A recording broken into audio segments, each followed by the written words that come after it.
നമസ്കാരം, ഞാൻ ബൈജു നായർ. നമ്മുടെ ചാനലിലേക്ക് സ്വാഗതം. അടുത്ത കാലത്ത് കേരളം ഉറ്റുനോക്കിയ ഒരു വാർത്തയുണ്ടായിരുന്നു. ഒരു വാഹനത്തിൻ്റെ നമ്പർ പ്ലേറ്റ് 46 ലക്ഷം രൂപയ്ക്ക് ഒരാൾ വാങ്ങിച്ച കഥയായിരുന്നു കേരളം ഉറ്റുനോക്കിയ ആ ഒരു സംഭവം.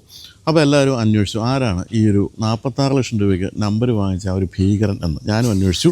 അങ്ങനെ അവസാനം ഞാൻ കണ്ടെത്തിയപ്പോൾ എൻ്റെ വീട്ടിൻ്റെ മുന്നിൽ നിന്നും ഒരു 2 മിനിറ്റ് സഞ്ചരിച്ചാൽ എത്തുന്ന സ്ഥലത്താണ് ഇദ്ദേഹം താമസിക്കുന്നതെന്ന് മനസ്സിലാക്കി. അങ്ങനെ രാവിലെ 7 മണിക്ക് ഞാൻ അദ്ദേഹത്തെ എഴുന്നേൽപ്പിച്ച് നിർത്തിയിരിക്കുകയാണ്. ഇദ്ദേഹത്തിൻ്റെ പേരാണ് വേണു ഗോപാലകൃഷ്ണൻ.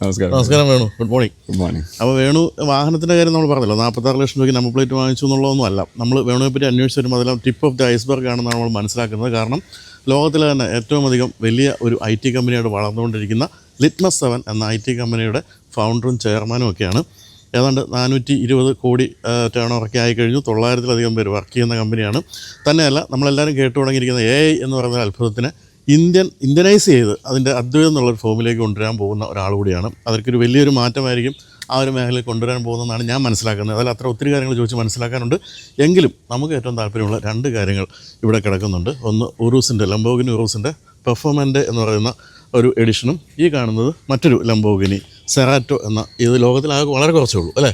1499 1500 വണ്ടികൾ ഒന്ന് നമ്മുടെ കാക്കനാടാണ് കിടക്കുന്നത് എന്നുള്ളതാണ് എൻ്റെ രസകരമായ കാര്യം.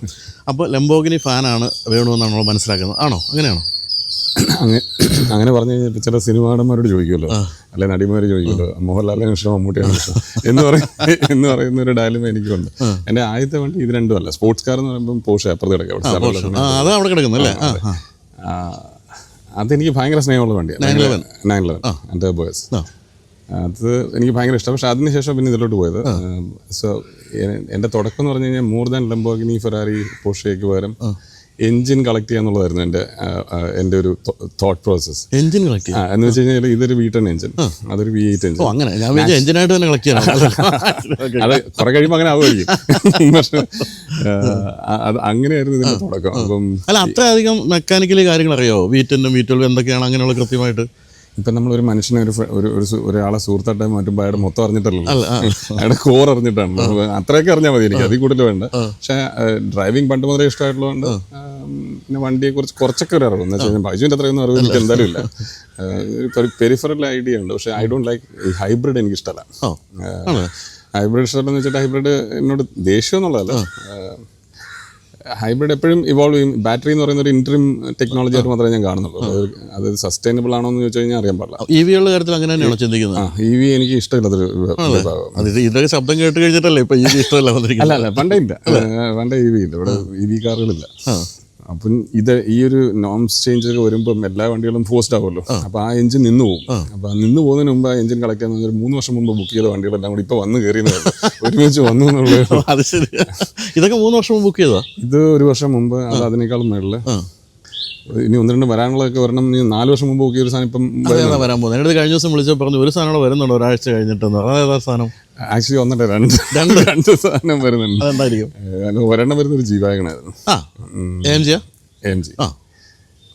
പിന്നെ റോൾസ് റോയ്സ്. റോൾസും വരിക. ഇതിനവിടെ എവിടെ ഇടുന്നത്? ഈ മറ്റേ ഒരു പാമ്പിടിച്ച മനുഷ്യന്റെ ഒരു കുറച്ച് സ്ഥലമുണ്ട് അപ്പുറത്ത്. അപ്പൊ അവിടെ ഒരു ഗരാജ് കക്ഷിയെ കൊണ്ട് പണിയിപ്പിച്ച് നിങ്ങൾ കുറച്ചാളത്തേക്ക് വണ്ടിയൊക്കെ ഫോൺ ചെയ്തോളാം. ഞാനൊരു വീട് പണിയുന്നുണ്ട് പള്ളിക്കര. അത് കുറച്ച് ഡിലേ ആയി. അതിന് പിന്നെ ബേസ്മെന്റ് കാർ പാർക്ക് ചെയ്യണം. പിന്നെ അങ്ങോട്ട് ഷിഫ്റ്റ് ആവുന്ന ഈ പറയുന്ന വണ്ടികളിൽ ചില വണ്ടികളൊക്കെ ഇപ്പം ഞാൻ കേൾക്കുന്നത് വെച്ചാൽ കൊണ്ട് കണ്ടിന്യൂ ചെയ്ത V8 V12 ഉണ്ടെന്ന് അറിയത്തില്ല. പക്ഷേ V8 എന്തായാലും കണ്ടിന്യൂ ചെയ്യുന്നത്.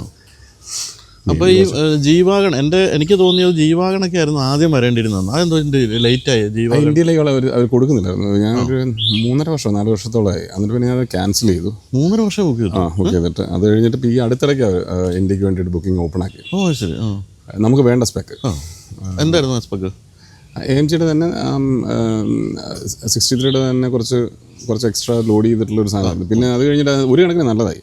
കാരണം ഞാനത് അന്ന് മേടിച്ചിരുന്നെങ്കിൽ എനിക്ക് അതിൻ്റെ ഒരു പുതിയ ജനറേഷനിലോട്ട് മാറുമായിരുന്നു. അപ്പോൾ ആക്റ്റീവ് റൈഡ് കൺട്രോൾ സിസ്റ്റം എന്നൊക്കെ പറഞ്ഞിട്ടുള്ള പുതിയ സാധനം. ഈ വണ്ടി ഞാൻ US വാങ്ങിക്കാൻ, ജീവാൻ മേടിക്കാനായിട്ട് നാരങ്ങയും മേടിച്ച് ഞാനും വൈഫും കുട്ടിയും കൂടെ സാൻ ഫ്രാൻസിസ്കോയിൽ ഇതിൻ്റെ ഷോറൂമിലിരുന്നപ്പം അയാളൊരു അഫ്ഗാനിയായിരുന്നു. അയാൾ നമ്മൾ ഇന്ത്യക്കാർ കാണിക്കുന്ന പണിയൊക്കെ അയാൾ അവിടെ ചെയ്തു. അവിടെ ചെന്ന് കഴിഞ്ഞപ്പോൾ EMI ഒക്കെ മാറ്റിയപ്പോൾ എനിക്ക് അതിന് മുമ്പ് ഞാൻ കുറച്ചേറെ വണ്ടി ഓടിച്ചപ്പോൾ എനിക്ക് മനസ്സിലായി ഓടിക്കാൻ അങ്ങനെ സുഖിച്ച് ഓടിക്കാൻ പറ്റുന്നൊരു വണ്ടിയല്ല. അപ്പോൾ ഞാൻ മാറ്റി അവിടെ നിന്ന് മേടിച്ചില്ല. ആ രാത്രി വൈകിട്ട് ഇറങ്ങി പോരുന്നു. ഒരു GL63 എടുത്തു. അതൊരു ബീസ്റ്റായിരുന്നു. എൻജോയ് ചെയ്തത്. പിന്നെ ദൈവം കൂടെ ഉള്ളതുകൊണ്ട് ചില അബദ്ധങ്ങളൊക്കെ ഞാൻ ചെയ്യാതിരിക്കാൻ ദൈവം നോക്കിക്കോളും. അങ്ങനെ രക്ഷപ്പെട്ടു അവിടുന്ന്. അപ്പോൾ എനിക്ക് അതിനോടുള്ള ഫാൻ ഫോളോയിങ് ഒരു ആസ്പെക്ട്, അതൊരു അഡ്വർടൈസ്മെന്റ് കണ്ടപ്പോൾ തുടങ്ങിയ ഒരു ആരാധനയായിരുന്നു. പക്ഷെ അത് പിന്നെ ഞാൻ നിർത്തി പരിപാടി. ഇനി ബോഡി കുറച്ചുകൂടെ വൈഡാക്കി സസ്പെൻഷൻ മാറ്റിയെന്ന് കേട്ടപ്പോൾ എനിക്ക് പിന്നെയും വീണ്ടും ഒരു ഇത് തോന്നിയപ്പോൾ വിചാരിച്ചു ഇത് കളക്റ്റബിൾ ആണല്ലോ, അങ്ങനെ മേടിച്ചിട്ടാണെന്ന് വെച്ചാൽ ഇതെല്ലാം കളക്റ്റബിൾ കാറ്റഗറിയിലുള്ള സാധനങ്ങൾ മാത്രമേ ഞാൻ തൊട്ടിട്ടുള്ളൂ. അപ്പോൾ ഈ റോൾസിൻ്റെ ഏതാ വരാൻ പോകുന്നത്? അത് ഗോസ്റ്റിൻ്റെ ഇന്ത്യയിലെ ആദ്യത്തെ ബ്ലാക്ക് ബാഡ്ജ്. ശരി, ബ്ലാക്ക് ബാഡ്ജ് വരുന്നത്. അടിപൊളി. ഇതെല്ലാം ഈ വളരെ വ്യത്യസ്തമായ സെഗ്മെൻറ്റിലെ വണ്ടികളാണല്ലോ വരാൻ പോകുന്നത്. പ്രത്യേകിച്ച് റോൾസും അതുപോലെ G-Wagon വരുന്നു, ഇവിടെയാണെങ്കിൽ ഈ ഒരു സ്പോർട്സ് കാർ വരുന്നു, അങ്ങനെ പല വ്യത്യസ്തമായ സാധനങ്ങൾ. അപ്പോൾ ഇങ്ങനെ ഒരു പ്രത്യേക ബോഡിയോട് താല്പര്യമില്ല? അങ്ങനെ വെച്ച് കഴിഞ്ഞാൽ ഞാനിതിനെ കാണുന്നതെന്ന് വെച്ച് കഴിഞ്ഞാൽ ഇപ്പം എനിക്ക് 50 വയസ്സായി. 10 വർഷം കഴിയുമ്പോഴത്തേക്കും പിന്നെ ഈ വണ്ടിയിലൊക്കെ എഴഞ്ഞ് കയറേണ്ടി വരും. അപ്പം ഈ ഒരു കാര്യത്തിൽ ഇറങ്ങിത്തിരിക്കുമ്പോൾ അങ്ങേ അറ്റം ഇറങ്ങിത്തിരിക്കണം എന്നുള്ളൊരു ആഗ്രഹമുള്ളൊരു പക്ഷേ പിന്നെ ഇതൊക്കെ എൻജോയ് ചെയ്യാനായിട്ടൊരു സമയമുണ്ടല്ലോ. അപ്പം ഇപ്പം ഇത് ഓടിച്ച് എനിക്ക് കല്യാണത്തിന് പോകാൻ പറ്റത്തില്ല. അപ്പം പെരവാസൂരിക്കും കല്യാണത്തിന് പോകാൻ പറ്റത്തില്ല. ഇത് ഞാൻ ഓഫീസിലേക്ക് ഓടിക്കും. പിന്നെ വെയിറ്റ് ചെയ്യാം നമ്മുടെ ഹൈവേ ഒന്ന് ശരിയാകാൻ വേണ്ടി, കോഴിക്കോടും ഇങ്ങോട്ടും. എൻ്റെ വീട് കരുനാഗപ്പള്ളി. അപ്പോൾ പിന്നെ അങ്ങോട്ട് ആ സ്ട്രെച്ച് കിട്ടും. അതും ഇപ്പം 60 വയസ്സിനുള്ളിൽ കിട്ടിയാൽ മതിയായിരുന്നു. അത് കിട്ടുമായിരിക്കും. നാഷണൽ ഗവൺമെന്റ് കിട്ടും. സർക്കാർ കേന്ദ്ര ഗവൺമെന്റ് പദ്ധതി അങ്ങനെ. പിന്നെ നേരത്തെ ചോദിച്ച ചോദ്യം ലംബോർഗിനിയാണോ ഇതാണോന്ന് ചോദിച്ചു കഴിഞ്ഞാൽ ആക്ച്വലി പോർഷയാണ് എൻ്റെ ക്ലോസ്ഡ് ഹാർട്ട് വൺ. കാരണം അത് എഞ്ചിനീയറിംഗ് മാർവലാണ് സാധനം, ഒരു പോയം പോലെ. അതിന് കുറേ എക്സ്പീരിയൻസ് ഉണ്ട് എനിക്ക്. ഇത് പിന്നെ അങ്ങനെയല്ല. ഇതെന്ന് പറഞ്ഞു കഴിഞ്ഞാൽ ഫാഷൻ ഷോയിൽ റിങ്ങിൽ പോകുന്ന പോലെ വെടിക്കെട്ടും പോയി ബഹളമൊക്കെ ആണല്ലോ. ഇത് രണ്ടിൻ്റെയും ഡ്രൈവിംഗ് ഡൈനാമിക്സ് കംപ്ലീറ്റ്ലി ഡിഫറെന്റ്. അത് ശരിക്കും ഒരു എവരിഡേ കാറാണ്. അതൊരു എവരിഡേ കാറാണ്. കുറച്ച് ക്ലാസിയാണ്, സ്റ്റൈലിഷ് അല്ല, പക്ഷെ ക്വൈറ്റ് ഫങ്ഷണൽ, ഒരു പ്രത്യേക വണ്ടി അത്. പിന്നെ അത് ടർബോസ്, അത് one of the fastest car in the world. ഇവര് പിന്നെ ഓഫ് റോഡിന്റെ കിങ് ആയിട്ടാണ് അവർ ഇറക്കിയിരിക്കുന്നത്. ഡക്കാറില്ലേ മറ്റേ പോർഷയുടെ, അതിന്റെ ഇക്വലന്റ് ആയിട്ട്. ഇതാണെങ്കിൽ 657 bhp അല്ലെ, 4 സിലിണ്ടർ 4 ലിറ്റർ എഞ്ചിനാണ്. എങ്ങനെയുണ്ട് ഇത് തമ്മിലുള്ള കമ്പാരിസൺ? എങ്ങനെയുണ്ട് എഞ്ചിൻ വൈസ്? രണ്ടിൻ്റെയും ഇത് നാച്ചുറലി ആസ്പിറേറ്റഡ്. അപ്പോൾ നമ്മൾ കാല് കൊടുക്കുമ്പോൾ തന്നെ ആ പവർ അറിയും, വീലിലറിയും. ഇത് ഒരു SUV-യെ സംബന്ധിച്ചിടത്തോളം വൺ ഓഫ് ദ ഫാസ്റ്റസ്റ്റ്. ആ റെസ്പോൺസിബിൾ കിട്ടും. സ്പോർട്ട് മോഡിലോട്ടോ അല്ലെങ്കിൽ അതിൻ്റെ ഒരു ഈഗോ മോഡ് എന്ന് പറഞ്ഞൊരു മോഡുണ്ട്, അതിലോട്ട് മാറിയാൽ പിന്നെ അത് വേറെ ബീസ്റ്റാണ്. പക്ഷെ അമ്പി ബമ്പി റൈഡാണ്. പറഞ്ഞ പോലെ എയർ സസ്പെൻഷനിൽ ഒന്നുമില്ലല്ലോ. കാശ് കൂടുതലും എടുത്ത് കടിക്കുന്ന പട്ടി മേടിക്കുന്നത്. എങ്കിലും കുറച്ച് പ്രാക്ടിക്കൽ ആയിട്ടുള്ള ലംബോർഗിനിയാണ്. ഗുണം എന്ന് വെച്ച് കഴിഞ്ഞാൽ 4 പേരോട്ട് പോകാം. 4 പേരോട്ട് അതും എവിടെയും പോകാം. അത്യാവശ്യം ഗ്രൗണ്ട് ക്ലിയറൻസ്. അപ്പോൾ ഇതിൻ്റെ നമ്പർ എന്ന് പറയുന്നത് ഇപ്പോൾ 7000, ഇത് 0007. അപ്പോൾ ഇതും പൈസ കൊടുത്ത് വാങ്ങിച്ചാണോ? അതിന് കുറച്ച് പൈസ കൊടുക്കേണ്ടി വന്നു. എനിക്ക് 2-3 ലക്ഷം രൂപ. 2-3 ലക്ഷം. അപ്പോൾ ഇത് എത്ര ലക്ഷം വരെ ആയിരുന്നെങ്കിലും നമ്മൾ ലേലം വിളിക്കുമായിരുന്നു? ഇപ്പം 46 ലക്ഷത്തിനാണോ കിട്ടിയത്? ഇതിൻ്റെ പുറകിലൊരു കഥയെന്ന് വെച്ച് കഴിഞ്ഞാൽ ഞാൻ ന്യൂസിലൻഡിലായിരുന്നു ഇതിൻ്റെ ലേലം നടക്കുമ്പോൾ. അപ്പം എൻ്റെ ഓഫീസിൽ നിന്നായിരുന്നു ലേലം വിളിയണം. അപ്പോൾ ഞാൻ പറഞ്ഞൊരു 7-8 ലക്ഷം വരെ കഴിയുമ്പോൾ വിട്ടേക്കാൻ പറഞ്ഞു. ഞാൻ പിന്നെ അടുത്ത നെറ്റ്വർക്ക് കവറേജിൽ കയറിയപ്പോഴത്തേക്കും 7 പോയി 10-16 ആയി. അപ്പം എൻ്റെ ഓഫീസിൽ ചോദിച്ചാൽ എന്ത് വേണം? ഞാൻ പറഞ്ഞൊരു മാക്സിമം ഒരു 18 വരെ ഓട്ടാൻ തന്നെ വിട്ടേക്കാൻ പറഞ്ഞു. അങ്ങനെ ഒരു കുറച്ച് കഴിഞ്ഞപ്പം പിന്നെ എനിക്കും വാശിയായി. കുറച്ച് അപ്പോൾ ഓപ്പോസിറ്റിൽ വിളിക്കുന്ന കക്ഷി മിനിറ്റിന് കയറ്റിക്കൊണ്ടിരിക്കുക. സാധാരണ ലേലം വിളി എന്ന് പറഞ്ഞു കഴിഞ്ഞാൽ 1 കഴിഞ്ഞാൽ അരമണിക്കൂർ കഴിഞ്ഞാൽ അപ്പുറത്ത് പാർട്ടി കൂട്ടുന്നു. ഇതങ്ങനെയല്ല. നമ്മൾ പറഞ്ഞു വെക്കുന്നതിന് മുമ്പ് അപ്പോൾ എനിക്ക് നെറ്റ്വർക്ക് കവറേജും ഇല്ലായിരുന്നു. അപ്പം ഞാൻ വെച്ചത് ഇനി എന്തായാലും പോകണ്ട, ആയിക്കോട്ടെ. അപ്പോൾ ഞാൻ കക്ഷിയോട് പറഞ്ഞു, നമ്മുടെ ഫിനാൻസിലെ കക്ഷിയോട് പറഞ്ഞു എത്രയാണെങ്കിലും വിളിച്ചോ. പിന്നെ ഞാൻ കാണുന്ന മെസ്സേജ് 46 വരെ പോയി. അടിച്ചു പോകാനൊന്നുമില്ല. പക്ഷെ എനിക്ക് തോന്നുന്നു തൊട്ട് മുമ്പത്തെ റെക്കോർഡ് എന്ന് പറയുന്നത് 31 lakhs അല്ലേ? ഇതിപ്പോൾ ഇന്ത്യയിലെ ഏറ്റവും നമ്മളിപ്പോൾ ഗൂഗിൾ ചെയ്താൽ ഇതാണ് വരുന്നത്. അത് കാക്കനാട് ഉണ്ടെന്നുള്ള നമുക്ക് സന്തോഷമുള്ള കാര്യമാണ്. എന്താണ് ഈ 7നോടുള്ളൊരു സ്നേഹം? 7 0 എൻ്റെ കമ്പനിയുടെ പേര് ലിറ്റ്മസ് 7 ആണ്. അത് ശരിയാണ്. ലിറ്റ്മസ് 7ന്റെ 7 ആണ്. 7 അത് എൻ്റെ പഴയ അംബാസഡർ കാർ 93 ഉണ്ടായിരുന്നത് 1717 ആയിരുന്നു. എൻ്റെ പേഴ്സണൽ വണ്ടിക്കൊക്കെ ആദ്യം ഞാൻ 1717 ആയിരുന്നു. എല്ലാ വണ്ടികൾക്കും. ബെലിനോ അതിപ്പോഴും ഉണ്ട്. ബെലിനോ ഉണ്ട് പഴയ ബെലിനോ. അത് ഞാൻ മൊത്തം മാറ്റി, ഹൈഡ്രൊക്കെ മാറ്റി, എല്ലാം മാറ്റി കരുനാഗപ്പള്ളി കിടക്കാം. 17-17 പിന്നെ അത് കഴിഞ്ഞിട്ട് ഓഫീസിൽ വന്നു കഴിഞ്ഞപ്പം ഇവിടെ കൊച്ചിയിൽ വന്ന് താമസം തുടങ്ങിയപ്പം എനിക്ക് ആ 7 നല്ലതാണല്ലോ എന്ന് വെച്ചാൽ അങ്ങനെ ഞാൻ 7 എടുത്തു. ഇപ്പോൾ ഒരു GLEക്ക് കുറേ വർഷങ്ങൾ പോകും. പിന്നെ ഞാൻ ഓർത്ത് സാമാന്യമായി അല്ല എല്ലാ മനുഷ്യരും ചിന്തിക്കുന്ന പോലെ തന്നെ ഈ സാധനം നമ്പർ ദുബായിലെ പോലെ അല്ലല്ലോ, നമ്മുടെ കയ്യിൽ ഇരിക്കത്തില്ല. അതില്ല. അപ്പോൾ ഞാൻ പിന്നെ വണ്ടി മാറുമ്പോൾ കളക്റ്റബിൾ അല്ലാത്തൊരു വണ്ടിയിൽ ഈ 7 ഇത്രയും കാശ് കൊടുത്ത് മേടിക്കാൻ കാര്യമില്ല. ഒരു വണ്ടിയിൽ മേടിച്ചിട്ട് കാര്യമില്ല.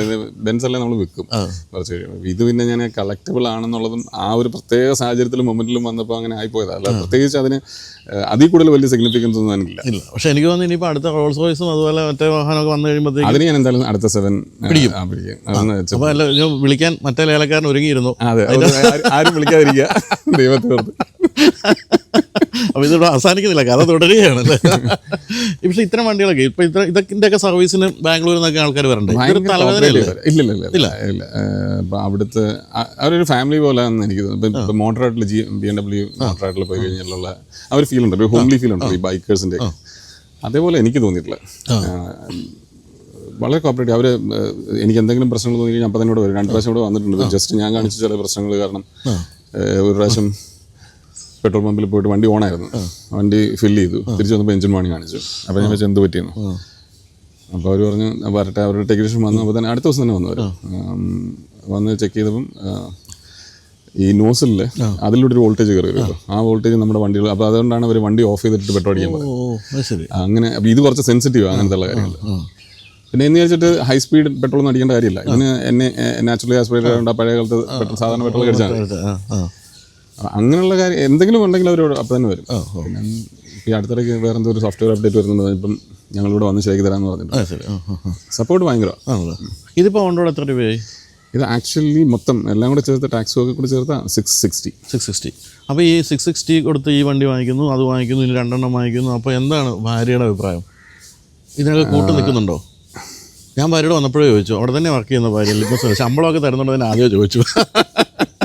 എന്താണ് ഈ വീട്ടുകാർ ഇത്രയും പൈസ മുടക്കുന്നത്? ഇപ്പം എൻ്റെ വീട്ടിലാണെങ്കിൽ എന്തിനാ ഇങ്ങനെ വണ്ടി വാങ്ങിക്കുന്നത് ചോദിക്കാറുണ്ട്. അങ്ങനെ ചോദിക്കാറുണ്ടോ? ചോദിക്കുന്നൊക്കെ ആവശ്യമില്ല. അവർ ചോദിക്കാനുള്ള ചോദിച്ചോണ്ട് ഇവന് പുത്രനുണ്ടല്ലോ, 3 പേര് ഞങ്ങളുള്ളതിൽ 2 സ്ട്രോങ് സൈഡ് അവൻ വണ്ടിയുടെ ഫെനാറ്റിക് ആണ്. ആണല്ലേ? എങ്ങനെ ആകാതിരിക്കും, മുറ്റത്തോട്ട് ഇറങ്ങി കാണുന്നത് ഇത് രണ്ടുമല്ലേ. അപ്പം പിന്നെ ഞാൻ കാണിക്കുന്ന പ്രാന്ത് അവർക്കറിയാം, എന്തെങ്കിലും കാര്യം കൊണ്ടൊക്കെ ആയിരിക്കും. പിന്നെ ഞാൻ പറഞ്ഞിട്ടുണ്ട് എനിക്കിനി കുറച്ചാളും കൂടെയൊക്കെ ഉള്ളൂ. അതിപ്പോഴും തീരുമാനിച്ചു. ഞാനൊക്കെ അതിനൊക്കെ പ്രായമുള്ള മനുഷ്യരാട്ടോ, ഇങ്ങനൊന്നും പറഞ്ഞ് പേടിപ്പിക്കരുത്. രാവിലെ ഒരു ആക്റ്റീവ് സ്പേസ് ഉണ്ടല്ലോ. ഞാൻ വെച്ചു എന്നാൽ പിന്നെ പെട്ടെന്ന് ഇതെല്ലാം എക്സോസ്റ്റ് ചെയ്തിട്ട് വേണം എനിക്ക് ബുദ്ധനായിട്ട് പോകാൻ വേണ്ടിയിട്ട്. അതുകൊണ്ടല്ലേ? അത് കൊള്ളാം. അപ്പം ഈ ഇനി പറയാൻ പോകുന്ന 2 വണ്ടികൾ കഴിഞ്ഞാൽ പിന്നെ എന്തെങ്കിലും മനസ്സിലുണ്ടോ? ഒരെണ്ണമുണ്ട്, അത് പറയാതെ വെച്ചേക്കുമായിരുന്നു. അത് ഞാൻ പറയുന്നില്ല. ഒരെണ്ണമുണ്ട്. ക്യാമറ ഓഫ് ചെയ്ത് കഴിഞ്ഞ് പറയുമോ? ക്യാമറ ഓഫ് ചെയ്ത് കഴിഞ്ഞു. അത് ഇതിലും വലുതാണ് വരാൻ പോകുന്നത്. 2 എണ്ണം ഉണ്ട്, അടുത്ത വർഷം വരാനുണ്ട് ഒരെണ്ണം. അത് പോർഷയുടെ GT3 പുതിയൊരു വേർഷൻ ബുക്ക് ചെയ്ത് വെച്ചിട്ടുണ്ട്. എനിക്ക് 2 വർഷം കഴിയുന്നു. അപ്പോഴത്തേക്കും അതോടെ തീരും ഞാൻ എൻ്റെ പരിപാടി. പിന്നെ ഒരു മെക്ലാരൻ 750S അതും മനസ്സിലുണ്ട്. പ്രൊവൈഡഡ് ബിസിനസ് നല്ലോണം പോകണം, ബാക്കിയുള്ള കാര്യങ്ങളൊക്കെ നല്ലോണം ബാലൻസ് ഷീറ്റ് TNL മര്യാദയ്ക്ക് പോയി കഴിഞ്ഞാൽ 1-2 വണ്ടികൾ വരും. അല്ലെങ്കിൽ സാറേ എന്നൊരു വിളി വരും, അല്ലെങ്കിൽ 1-2 വണ്ടി കുറയും. എന്തായാലും കുഴപ്പമില്ല. ലിറ്റ്മസ് സെവൻ്റെ ആ ഒരു ഗ്രാഫ് നോക്കിക്കഴിഞ്ഞാൽ മുതലോട് തന്നെയാണ്. അതുകൊണ്ട് അതൊക്കെ സംഭവിക്കുന്ന ഒരു സംശയമില്ല. എങ്കിലും ഈ നമ്മളിപ്പം അത്യാവശ്യം ഈ നല്ലൊരു കമ്പനി തുടങ്ങി അത്യാവശ്യം പൈസ കൈ വന്നപ്പോൾ ഉള്ള പാഷൻ എന്ന് പറയുന്നത് വണ്ടി വാങ്ങിക്കൽ തന്നെയായിരുന്നു. എനിക്ക് ഇത് മാത്രമേ ഉള്ളൂ പ്രശ്നമുള്ളത്. ഞാൻ വേറെ സിനിമ കാണാൻ പോലും പോകുന്നില്ല. നമ്മളൊരു പോലെ കേട്ടോ. പക്ഷേ വൈൽഡ് ലൈഫ് ഫോട്ടോഗ്രാഫി കാര്യമായിട്ട് അതെൻ്റെ കാരണം ഞാൻ ജനിച്ചത് വളർന്നതൊക്കെ എൻ്റെ അച്ഛൻ ഫോറസ്റ്റ് ഡിപ്പാർട്ട്മെൻറ്റിലായിരുന്നു. അപ്പോൾ കാട്ടിലായിരുന്നു ഫുൾ ടൈം. പിന്നെ എൻ്റെ ജീവിതം മൊത്തം എൻ്റെ ഇൻസ്പിറേഷൻ മൊത്തം പ്രകൃതിയാണ്. അത് വലിയ സ്റ്റോറിയാണ്. അപ്പോൾ അതുകൊണ്ട് അതിൻ്റെ ഭയങ്കര പാഷനേറ്റ് ആയിട്ടുള്ളൊരു ടോപ്പിക്കാണ്. ഞാൻ അച്ഛൻ്റെ ഒരു പഴയ ക്യാമറ ക്ലിക്ക് 3 ക്യാമറ എൻ്റെ ഇപ്പോഴും ഉണ്ട്. 4ാം ക്ലാസ് മുതൽ തുടങ്ങിയ പരിപാടിയാണ്. 4ാം ക്ലാസ് മുതൽ തുടങ്ങിയ ഒരു പരിപാടിയാണ്. അപ്പോൾ അന്ന് മുതൽ പിന്നെ ഞാൻ പെയിൻറ് ചെയ്യും, പടം വരയ്ക്കും. കുറച്ചൊക്കെ പെയിൻറ് ചെയ്യില്ല, പക്ഷേ കുറച്ച് പടമൊക്കെ വരയ്ക്കും. അപ്പം ആ ഒരു പെർസ്പെക്റ്റീവിലെ ഫ്രെയിംസ് ഒക്കെ കറക്റ്റ് ആയി. പിന്നെ അന്നത്തെ കാലത്ത് ഈ ക്യാമറ നമുക്ക് ഫിലിം വാഷ് ചെയ്ത് കഴിഞ്ഞാൽ ഇതൊക്കെ കാണാൻ പറ്റത്തുള്ളൂ. അപ്പം ഗൂഗിളിൽ ആർക്കും ചോദിക്കാനില്ല. അപ്പോൾ അങ്ങനെ തന്നെ താൻ പഠിച്ച് അതൊരു ക്രേസ് ആയിരുന്നു. ഇപ്പം പിന്നെ സമയം കിട്ടാറില്ല. എല്ലാം വലിയ വലിയ ലെൻസുകളും അതും ഇതൊക്കെ മേടിച്ച് പൂട്ടി വെച്ചേക്കുക. എന്തായാലും എന്തോ അത്തരം കാര്യങ്ങളൊക്കെ സാങ്കേതികമായി പിന്തുടരുന്നുണ്ടോ? വണ്ടിയുടെ കാര്യം പോലെയൊക്കെ തന്നെ. അതെനിക്ക് അതിൻ്റെ കുറച്ചുകൂടെ ക്ലോസർ ടു ഹാർഡ് ടോപ്പിക്കാണ്. അങ്ങനെ ശരിക്കും ഈ താമസിക്കുന്ന സ്ഥലം തന്നെ ഈ പറഞ്ഞ പോലെ ഇതിനൊരു ഉദാഹരണമായിട്ട് പറയുന്ന സ്ഥലമാണ്. ഒരു ഫോറസ്റ്റ് ഫീലുണ്ട്. നമ്മൾ കാക്കനാട് സെസിൻ്റെ തൊട്ട് ബാക്കിലാണെങ്കിലും നല്ല രസമുള്ളൊരു സ്ഥലമാണ്. എക്സ്പെക്ട് ചെയ്തില്ല ഇങ്ങനെ. ഇല്ല, ശരിയാണ്. അത് ഗുഡ്ഡത്തിൻ്റെ എല്ലാ പ്രോജക്റ്റും അങ്ങനെയാണല്ലോ ചെയ്യുന്നത്. അതെ. അപ്പോൾ നമുക്കിനി കുറച്ചൊന്ന് ബാക്കിലേക്ക് പോകാം. കാരണം വെച്ചാൽ നമ്മളിപ്പോൾ ഈ പറഞ്ഞല്ലോ, ഈ ലിറ്റ്മസ് 7 എന്ന് പറയുന്ന കമ്പനിയുടെ ഉടമയാണ് എന്നത് അടുത്ത കാലത്ത് ഒരു 10 വർഷം മുമ്പ് സംഭവിച്ച കാര്യമാണ്. അതിന് മുമ്പൊക്കെ IT എഞ്ചിനീയർ ആയിരുന്നു. എന്താണ് തുടക്കം? ഞാൻ സ്റ്റാർട്ട് ചെയ്തൊരു ഡെവലപ്പറായിട്ടാണ്. അതിങ്ങനെ പോയി കുറച്ച് നാൾ കഴിഞ്ഞപ്പം 2005 ആയപ്പോൾ എനിക്ക് എന്തെങ്കിലും ബിസിനസ് തുടങ്ങണം എന്നുള്ളൊരു വല്ലാത്തൊരു തോന്നലുണ്ട്. പക്ഷേ എന്ത് ചെയ്യണമെന്ന് അറിയാൻ പാടില്ല, ഇതിൻ്റെ റിസ്കിനെ കുറിച്ച് അറിയത്തില്ല. അപ്പോൾ അന്ന് ഞാനിരുന്ന ഒരു ഹോട്ടൽ ബിസിനസ് എല്ലാവർക്കും ചിന്തിക്കാവുന്നതൊക്കെ ഈ പറഞ്ഞ ടൂറിസം റിലേറ്റഡ് എന്തെങ്കിലും അറിയാം. അപ്പോൾ ഞാനും അതൊക്കെ തന്നെ ചിന്തിച്ചു. Coffee shop? അതെ, കോഫി ഷോപ്പ് അല്ലായിരുന്നു. എനിക്കൊരു വളരെ യൂണീക്കായിട്ടുള്ള ഒരു റിസോർട്ട് സിസ്റ്റം വേണമായിരുന്നു അന്ന്. ഒരു ഡെസ്റ്റിനേഷൻ, ഒരു ലൊക്കേഷൻ പോലെ. അപ്പോൾ അതിനുള്ള പൈസ കയ്യിലുണ്ടായിരുന്നു? ഇതിൽ ഒന്നുമില്ലായിരുന്നു. 5 പൈസ. ഇതല്ലേ? ഇതായിരുന്നു നമ്മുടെ. ഇത് 911 തന്നെയാണ് ഇതിന്റെ നമ്പർ. അതെ. അപ്പോൾ ഇത് നമ്മുടെ തന്നെ? ഇവിടെ ആരും താമസിക്കാറില്ല, അതുകൊണ്ട് നമ്മുടെ ആക്കി. ശരി, ഇതോ? അത് നമ്മുടെ. അപ്പം BMW ഞാൻ ചോദിക്കാനോ ചോദ്യം, BMW കണ്ടില്ലല്ലോ, ഉണ്ടപ്പോൾ? എന്നിട്ട് അപ്പം അന്ന് ഞാൻ ഈ സാധനം എല്ലാം വർക്ക് ചെയ്തു, ഒരു വലിയ പ്ലാനൊക്കെ ഉണ്ടാക്കി SBI കൊണ്ട് കൊടുത്തു. SBI പറഞ്ഞ് ഞങ്ങൾ ഫണ്ട് ചെയ്തോളാം പറഞ്ഞു. അപ്പം ഞാൻ നമ്മുടെ കാന്തല്ലൂരിൽ ഒരു 10-24 ഏക്കറായിരുന്നു, അതിന് അഡ്വാൻസും കൊടുത്തു. അപ്പോഴാണ് നമ്മുടെ അച്യുതാനന്ദൻ വന്നിട്ട് അത് മൊത്തം തിരിച്ചെടുത്തത്. അപ്പം എനിക്ക് മനസ്സിലായി ദൈവം എന്നെ കൊണ്ട് ഇത് ചെയ്യണ്ട. പിന്നെ വന്നാലും പുള്ളി വിളിച്ചോണ്ട് പോയി. പിന്നെ അത് വിളിച്ചോണ്ട് പോയി. അപ്പം മനസ്സിലായി ഇതെനിക്കുള്ളതല്ല. പക്ഷേ ഞാൻ ഏകദേശം 1 വർഷത്തോളം എല്ലാ വീക്കെൻഡിലും അല്ലെങ്കിൽ 3-4 എക്സ്ട്രാ ദിവസവും പോയി ഒരു മസനഗുഡിയിൽ നിതിൻ ചക്രവർത്തിയുടെ ഒരു ഹോട്ടലുണ്ടായിരുന്നു. അവിടുത്തെ ഹോട്ടൽ മാനേജറുടെ മകൻ എൻ്റെ കൂടെ വർക്ക് ചെയ്തിരുന്നു. അവിടെ പോയി ഇത് മൊത്തം പഠിച്ചു ഞാൻ, ഇതെങ്ങനെയാണ് ഇത് വർക്ക് ചെയ്യുന്നത്. അത്രയൊക്കെ ഞാൻ ചെയ്തിട്ടുണ്ട്. ഇപ്പോൾ താമ്പാതി ദൈവം പാതിയാണ്. എന്നെ കൊണ്ട് പറ്റുന്നതൊക്കെ ചെയ്തപ്പോൾ ദൈവം പറഞ്ഞു നീ ചെയ്യണ്ട, അങ്ങനെ നിർത്തി. പിന്നെ 2-3 വർഷം കഴിഞ്ഞപ്പം ഞാൻ എങ്ങനെയോ ഈ റീറ്റെയിൽ ടെക്നോളജിയിൽ ചെന്ന് വിട്ടു. ഞാൻ ഹെൽത്ത് കെയറിലായിരുന്നു. അവിടെ നിന്ന് തന്നെ വിപ്രോക്കാർ കൊച്ചിയിൽ പറഞ്ഞു വിട്ടു. വിപ്രോയിലാണോ വർക്ക് ചെയ്യുന്നത്? വിപ്രോയിലായിരുന്നു ആ സമയത്ത്. ഞാൻ കുറേ കമ്പനി വർക്ക് ചെയ്യുന്നുണ്ട്, പക്ഷേ ആ സമയത്തായിരുന്നു. അപ്പോൾ അത് തുടങ്ങി കഴിഞ്ഞപ്പോഴത്തേക്കും അത് വേൾഡിൽ വളരെ എന്നാ പറയാം, കുറച്ച് ആൾക്കാർക്ക് മാത്രം അറിയാവുന്ന ഒരു ടെക്നോളജി ആയിരുന്നു, സ്പേസ് ആയിരുന്നു. എന്നാലും നമ്മളത് ഭയങ്കര സക്സസ്ഫുൾ ആയിട്ട് ചെയ്തു. അത് വാൾമാർട്ടിൻ്റെ ഒരു UK ആസ്റ്റ എന്ന് പറഞ്ഞതിന് വേണ്ടിയിട്ട് ചെയ്തതാണ്. ഹ്യൂജ് പ്രോജക്റ്റ് ആയിരുന്നു, അന്നത്തെ ഏറ്റവും കോംപ്ലക്സ് പ്രോജക്റ്റ്. അപ്പോൾ ഞാൻ വിളിച്ചു, എന്നാൽ പിന്നെ ഇത് എനിക്കറിയാൻ സാധിക്കുന്ന പിന്നെ ഞാൻ പണി തുടങ്ങിയ പോലെയാണ്. അങ്ങനെ ആണ് ഈ കമ്പനി തുടങ്ങിയത്. അതെന്താണ് ശരിക്കും ഇപ്പം മനസ്സിലാകുന്ന രീതിയിൽ, സാധാരണ മനസ്സിലാകുന്ന രീതിയിൽ എന്താണ്? നമ്മുടെ ആമസോണിൽ എല്ലാവരും പോയി വാങ്ങിക്കുമല്ലോ. We go to the Amazon പ്ലാറ്റ്ഫോമിൽ പോയിട്ട് അവിടെ നിന്ന് സാധനം മേടിക്കും. അപ്പോൾ അത് ഇ-കൊമേഴ്സ് ഫ്രണ്ട് എൻഡാണ്. അപ്പം ആ ഫ്രണ്ട് എൻഡ് മുതൽ ഇ-കൊമേഴ്സിൻ്റെ പുറകിലിപ്പോൾ നമ്മളൊരെണ്ണം ക്ലിക്ക് ചെയ്ത് കഴിയുന്ന പറഞ്ഞാൽ അതൊരു കാർട്ടിലോട്ട് ആഡ് ആവുന്നത്, അവിടുന്ന് ഓർഡർ മാനേജ്മെൻറ്റിലോട്ട് പോകുന്നു, പിന്നെ അത് നമ്മുടെ സപ്ലൈ ചെയിനിലോട്ട് പോകുന്നു, നമുക്ക് ആ സാധനം കിട്ടുന്നു. അപ്പോൾ ആ പുറകിലോട്ടുള്ള ഫുൾ സിസ്റ്റംസ് ഡെവലപ്പ് ചെയ്യാന്നുള്ളതാണ്. അപ്പം നമ്മളിവിടെ സാധാരണ നമ്മളെ ആൾക്കാർ ആകെ ആ ക്ലിക്ക് ബട്ടണും ഇതും, അല്ലെങ്കിൽ കടയിൽ പോയി കഴിഞ്ഞാൽ പോയിന്റ് ഓഫ് സെയിലും ഈ എല്ലാം എവിടെയൊക്കെ ടെക്നോളജി റീറ്റെയിൽ ഉണ്ടോ അതൊക്കെ നമ്മൾ ചെയ്യുന്നതാണ്. അങ്ങനെ അങ്ങനെ ചെയ്യുന്ന കമ്പനികൾ വേറെ അധികം ഇല്ല. ഉണ്ട്. പക്ഷേ എന്താ പ്രശ്നം എന്ന് വെച്ച് കഴിഞ്ഞാൽ ട്രഡീഷണൽ സർവീസസ് കമ്പനികളെന്ന് പറഞ്ഞു കഴിഞ്ഞാൽ ഇവരുടെ ഒരു ആവറേജ് എക്സ്പീരിയൻസ് നോക്കി കഴിഞ്ഞാൽ 3 വർഷമാണ്. ഇപ്പോൾ വിപ്രോ ഒക്കെയാണ്. ഈ 3 വർഷം എന്ന് പറഞ്ഞു കഴിഞ്ഞാൽ 100 പേരിൽ ഒരുമാതിരിപ്പെട്ട ആൾക്കാരല്ല, ഒരു 55% ആൾക്കാരെന്ന് പറയുന്നത് ഒരു 3 വർഷത്തിൽ താഴെയുള്ള ആൾക്കാർ. കാരണം എന്നാലേ ഈ റേറ്റ്സും കാര്യങ്ങളും പ്രോഫിറ്റും ഒക്കെ ഉണ്ടാവും. അപ്പോൾ ഈ കിച്ചനെ വെച്ച് ഇതൊക്കെ ചെയ്യുന്നത് നമ്മളിവിടെ 9 വർഷം. അപ്പോൾ 9 വർഷം 10 വർഷം എന്ന് പറഞ്ഞാൽ ഈ മക്കിൻസി, ബെയിൻ എന്നൊക്കെ പറഞ്ഞാൽ കൺസൾട്ടിങ് ലെവലിലുള്ള ഒരു എക്സ്പീരിയൻസ്. അപ്പോൾ നമുക്കിവിടെ പ്രോജക്ട് മാനേജേഴ്സ് വേണ്ട, പിള്ളേർക്ക് തന്നെ അറിയാം പണിയെടുക്കാൻ. അപ്പോൾ ഞാൻ 0 എസ്കലേഷൻ കമ്പനിയാണ് നമ്മുടെ. ഒരു ക്ലയൻറ്റ് ഒരു പ്രാവശ്യം വന്നിട്ട് ഇത്രയും സുഖം കിട്ടിക്കഴിഞ്ഞ് കഴിഞ്ഞാൽ മറ്റേ ഇതൊക്കെ ഓടിച്ചിട്ട് പിന്നെ താഴെ പോയിട്ട് മാരുതി ഓടിക്കാൻ പറഞ്ഞു കഴിഞ്ഞാൽ ഓടിക്കുന്നത് കുഴപ്പമില്ല, പക്ഷേ എന്ന് പറയുന്നൊരു സാധനം ആ ഒരു കംഫർട്ട് ഫീൽ. അപ്പോൾ നമ്മൾ കുറച്ചുകൂടെ പ്രൈസി ആയിട്ട് തുടങ്ങി. ദൈവം സാധിച്ച് കഴിഞ്ഞ 15 വർഷമായിട്ട് മര്യാദയ്ക്ക് ഓടാൻ തുടങ്ങി. പക്ഷേ ഇപ്പം ഞങ്ങളുടെ തന്നെ ടെക്നോളജി തന്നെ ഞങ്ങൾക്ക് തന്നെ പ്രശ്നം ഉണ്ടായിക്കൊണ്ടിരിക്കുകയാണല്ലോ. AI വന്ന് ഇപ്പോൾ ഇതൊക്കെ എഴുതി തുടങ്ങി കഴിഞ്ഞാൽ പണിയാണല്ലോ. അപ്പോൾ കഴിഞ്ഞ ദിവസം നമ്മൾ സംസാരിച്ചപ്പോൾ എൻ്റെ അടുത്ത് പറഞ്ഞ അദ്വൈതം എന്ന് പറഞ്ഞിട്ട് നമുക്ക് ഇന്ത്യൻ ഐസ് ചെയ്തൊരു അങ്ങനെയാണോ അതിന് പറയേണ്ടത്? അത് എന്താണ് അത് വ്യത്യാസം വരാൻ പോകുന്നത് എന്ന് വെച്ച് കഴിഞ്ഞാൽ ഇത് കോൺട്രവേഴ്സി ഇല്ല, പക്ഷേ എന്നിരുന്നാലും ഡിബേറ്റ് ചെയ്ത് വിൻ ചെയ്യാൻ പറ്റുന്നൊരു ആർഗ്യുമെൻറ്റാണ്. ഇന്നത്തെ AI എന്ന് പറയുന്നത് നമ്മൾ ഈ പറയുന്ന സാധനം, AI എന്ന് പറയുന്ന സാധനം എന്താണെന്ന് പോലും ആൾക്കാർക്ക് മൊത്തത്തിലൊരു ഇതില്ലല്ലോ. അപ്പോൾ ഇത് നമ്മുടെ വിചാരം, ഒരു സാധാരണ മനുഷ്യൻ്റെ വിചാരം ഈ സാധനം വന്നു കഴിഞ്ഞാൽ ഇതെല്ലാം ചെയ്യുന്നതാണ്. പക്ഷെ അങ്ങനെയുള്ള ഇൻ്റലിജൻസ് ഒന്നും അതിനില്ല.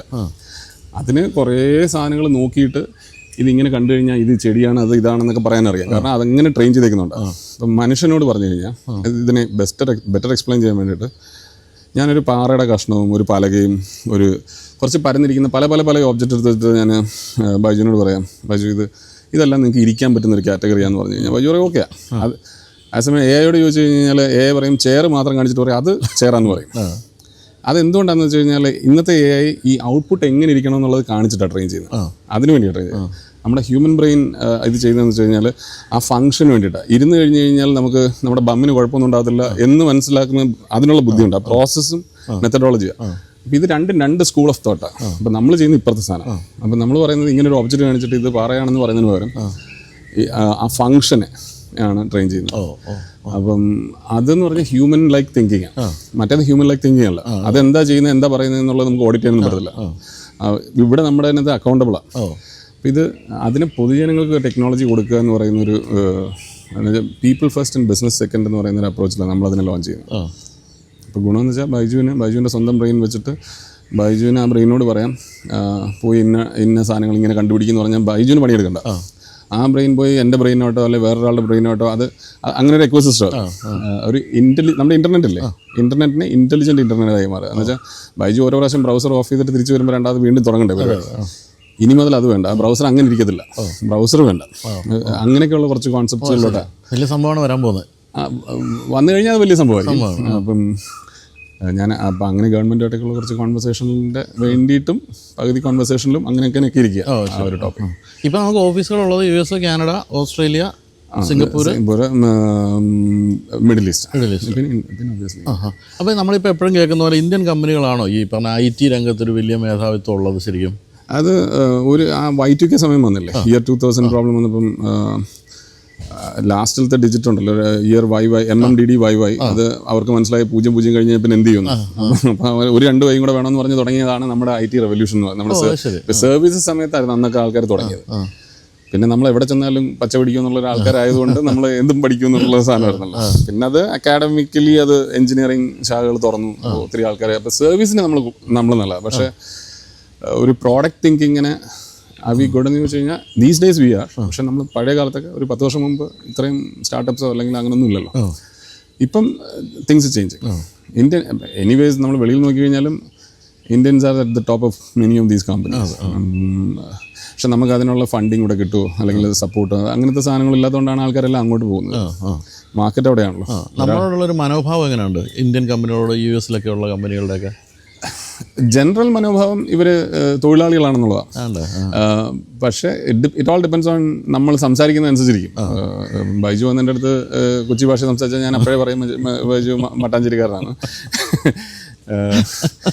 അല്ലെങ്കിൽ നമ്മുടെ കരുനാഗപ്പള്ളി കൊല്ല കായംകുളം സൈഡിൽ നിന്നൊക്കെ വരികയാണെന്നുണ്ടെങ്കിൽ ഇത് മറ്റേ ദിലീപ് സിനിമ പോലെ ഇങ്ങനെ വിരലിട്ടോണ്ട് ഇംഗ്ലീഷ് പറഞ്ഞാൽ.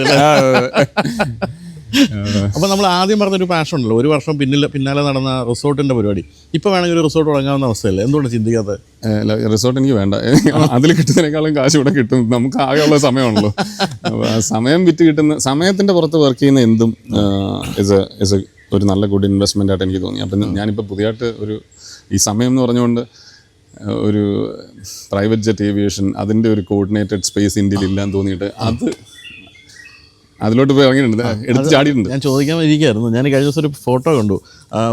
ഇവർ 3 പേരും കൂടി, അച്ഛനും അമ്മയും മോനും കൂടി ഒരു ഹെലികോപ്റ്ററിന് സൈഡിൽ നിൽക്കും, ഒരു റെഡ് ഹെലികോപ്റ്റർ. എന്താണ് സംഭവം? അത് വാങ്ങിച്ചു കഴിഞ്ഞു? അത് വാങ്ങിച്ചു. ഇനി ഇവിടെ കൊണ്ടുവരുന്ന കാര്യത്തിനെ കുറിച്ച് അളയിൽ എന്ന് പറഞ്ഞ പോലെയാണ്. ശരി, അത് എവിടുന്ന് വാങ്ങിച്ചത്? ന്യൂസിലൻഡ്. എന്താണ് എൻ്റെ ലക്ഷ്യം? ഇതുവഴിയൊക്കെ പറപ്പിച്ച് രാവിലെ പോകുന്ന കാണാൻ പറ്റും? ഇല്ല, എനിക്ക് പറപ്പിക്കാൻ വേണ്ടിയിട്ടല്ല. അത് ആ ഒരു മേഖല പഠിക്കുക എന്നുള്ളതായിരുന്നു ഒന്ന്. പിന്നെ ഞാൻ നോക്കിയപ്പം സ്വന്തമായിട്ട് മേടിക്കുന്നതും ലീസ് ചെയ്യുന്നതും വെച്ച് നോക്കുമ്പം ഇതിപ്പം വർക്ക് ചെയ്തില്ല എന്നുണ്ടെന്നുണ്ടെങ്കിൽ ഉണ്ടാകുന്നൊരു നഷ്ടമുണ്ടല്ലോ. ആ നഷ്ടം ഏകദേശം രണ്ടിനകത്ത് മറ്റേതിനകത്ത് ലീസിനകത്ത് കുറച്ചുകൂടെ കൂടുതലായിട്ട് തോന്നിയപ്പോൾ ഞാൻ വെച്ചാൽ മേടിക്കാം. അതിവിടെ വന്ന് നമുക്കൊരു NSOP സർട്ടിഫിക്കേഷനൊക്കെ വേണം. അപ്പം അതിന് നമ്മളിപ്പോൾ അപ്ലൈ ചെയ്തിട്ട് അതൊക്കെ കിട്ടിയതിന് ശേഷമാണ് ഇത് തുടങ്ങാം. അത് ഇവിടം വരെ എങ്ങനെ കൊണ്ടുവരാൻ പറ്റുന്നത്? ഷിപ്പിൽ അല്ലെങ്കിൽ എയർ. ഷിപ്പിൽ വരുമ്പോൾ ഏകദേശം 1 മാസത്തോളം. എയറിലാണെങ്കിൽ പെട്ടെന്ന് വരും, പക്ഷേ കോസ്റ്റ് കൂടും.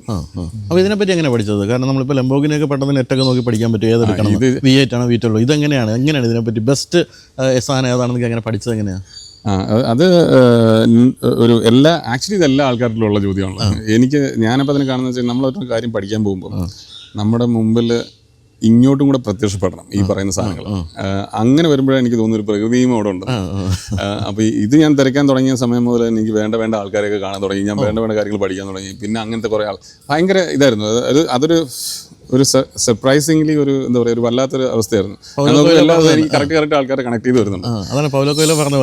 അതുപോലെ അങ്ങനെ വന്നു കഴിഞ്ഞാൽ എന്നിട്ട് ഞാനത് നിർത്തി. അപ്പോൾ ഇതിൻ്റെ എല്ലാം വർക്കിംഗ് ചെയ്തു, കുറച്ച് ആൾക്കാർ ഫണ്ട് ചെയ്യാന്നുള്ളതൊക്കെ പറഞ്ഞു. എന്നിട്ട് പിന്നെ ഞാൻ വിചാരിച്ചു അറിയാൻ പാടില്ലാത്ത ഫീൽഡ് ഹോൾഡ് ചെയ്യും, ആദ്യം ലിറ്റ്മസ് സാധനം കുറച്ചുകൂടെ ബെറ്റർ ആക്കിയിട്ട് ചെയ്യാം. അങ്ങനെ 2 വർഷമായിട്ട് ഹോൾഡ് ചെയ്തിരുന്ന സാധനം വീണ്ടും ഒരാൾ വന്നിട്ട് എൻ്റെ അടുത്ത് വേറൊരു സാധനത്തിൽ ഇൻവെസ്റ്റ് ചെയ്യാമെന്ന് ചോദിച്ചു വന്നു. അപ്പോൾ ഞാൻ ചോദിച്ചു ഓക്കെ, ദൈവം വന്ന് പിന്നെയും നോക്ക് ചെയ്തിട്ട് പറയുന്നത് നീ സ്റ്റാർട്ട് ചെയ്ത് എനിക്ക് സമയമായി. അപ്പം ഞാൻ പിന്നെ കണ്ണുടച്ച് തുടങ്ങി. ഏതാ എടുത്തിരിക്കുന്നത്? എന്താ ഒരു എയർബസിന്റെ H130 എന്ന് പറയുന്ന ഒരു മോഡലാണ്. Very nice. എത്ര പേർക്ക് മൊത്തം പൈലറ്റ് സൈഡ് 7 പേർക്ക് ഇരിക്കാം. 7 പേർക്ക് ഇരിക്കാം. പിന്നെ നല്ല അത് one of the largest single engine helicopter. Single എഞ്ചിനാണ്. Single engine. അപ്പോൾ സിംഗിൾ എഞ്ചിന് പേടിയില്ലേ? എനിക്ക് ഇതൊക്കെ എനിക്ക് ഇങ്ങനെയൊക്കെ തന്നെ ആയിരുന്നു. ഇതിനകത്തൊരു 2 ആസ്പെക്ട് ഉണ്ട്. സിംഗിൾ എഞ്ചിൻ ആണെങ്കിലും ഡബിൾ എഞ്ചിൻ ആണെങ്കിൽ ഡബിൾ ദ കോസ്റ്റ് ആണ് ഓപ്പറേഷൻ. 2 പൈലറ്റ് വേണം. ഇന്ത്യൻ നിയമം ഇച്ചിരി വയ്യാടാ. അപ്പോൾ അത് ഡബിൾ ദ കോസ്റ്റ് ആണ്. ഈ സിംഗിൾ എഞ്ചിൻ എന്ന് പറയുന്നതിനകത്ത് ഈ ഓട്ടോ റൊട്ടേഷൻ എന്ന് പറഞ്ഞൊരു സാധനമുണ്ട്. ഇപ്പോൾ എന്തെങ്കിലും എഞ്ചിൻ നിന്ന് പോയി കഴിഞ്ഞാലും വളരെ സ്മൂത്തായിട്ടൊന്നും ലാൻഡ് ചെയ്യത്തില്ല, പക്ഷേ എന്നിരുന്നാലും ജീവനോടെ കിട്ടും. ആ രീതിയിൽ താഴെ വരും.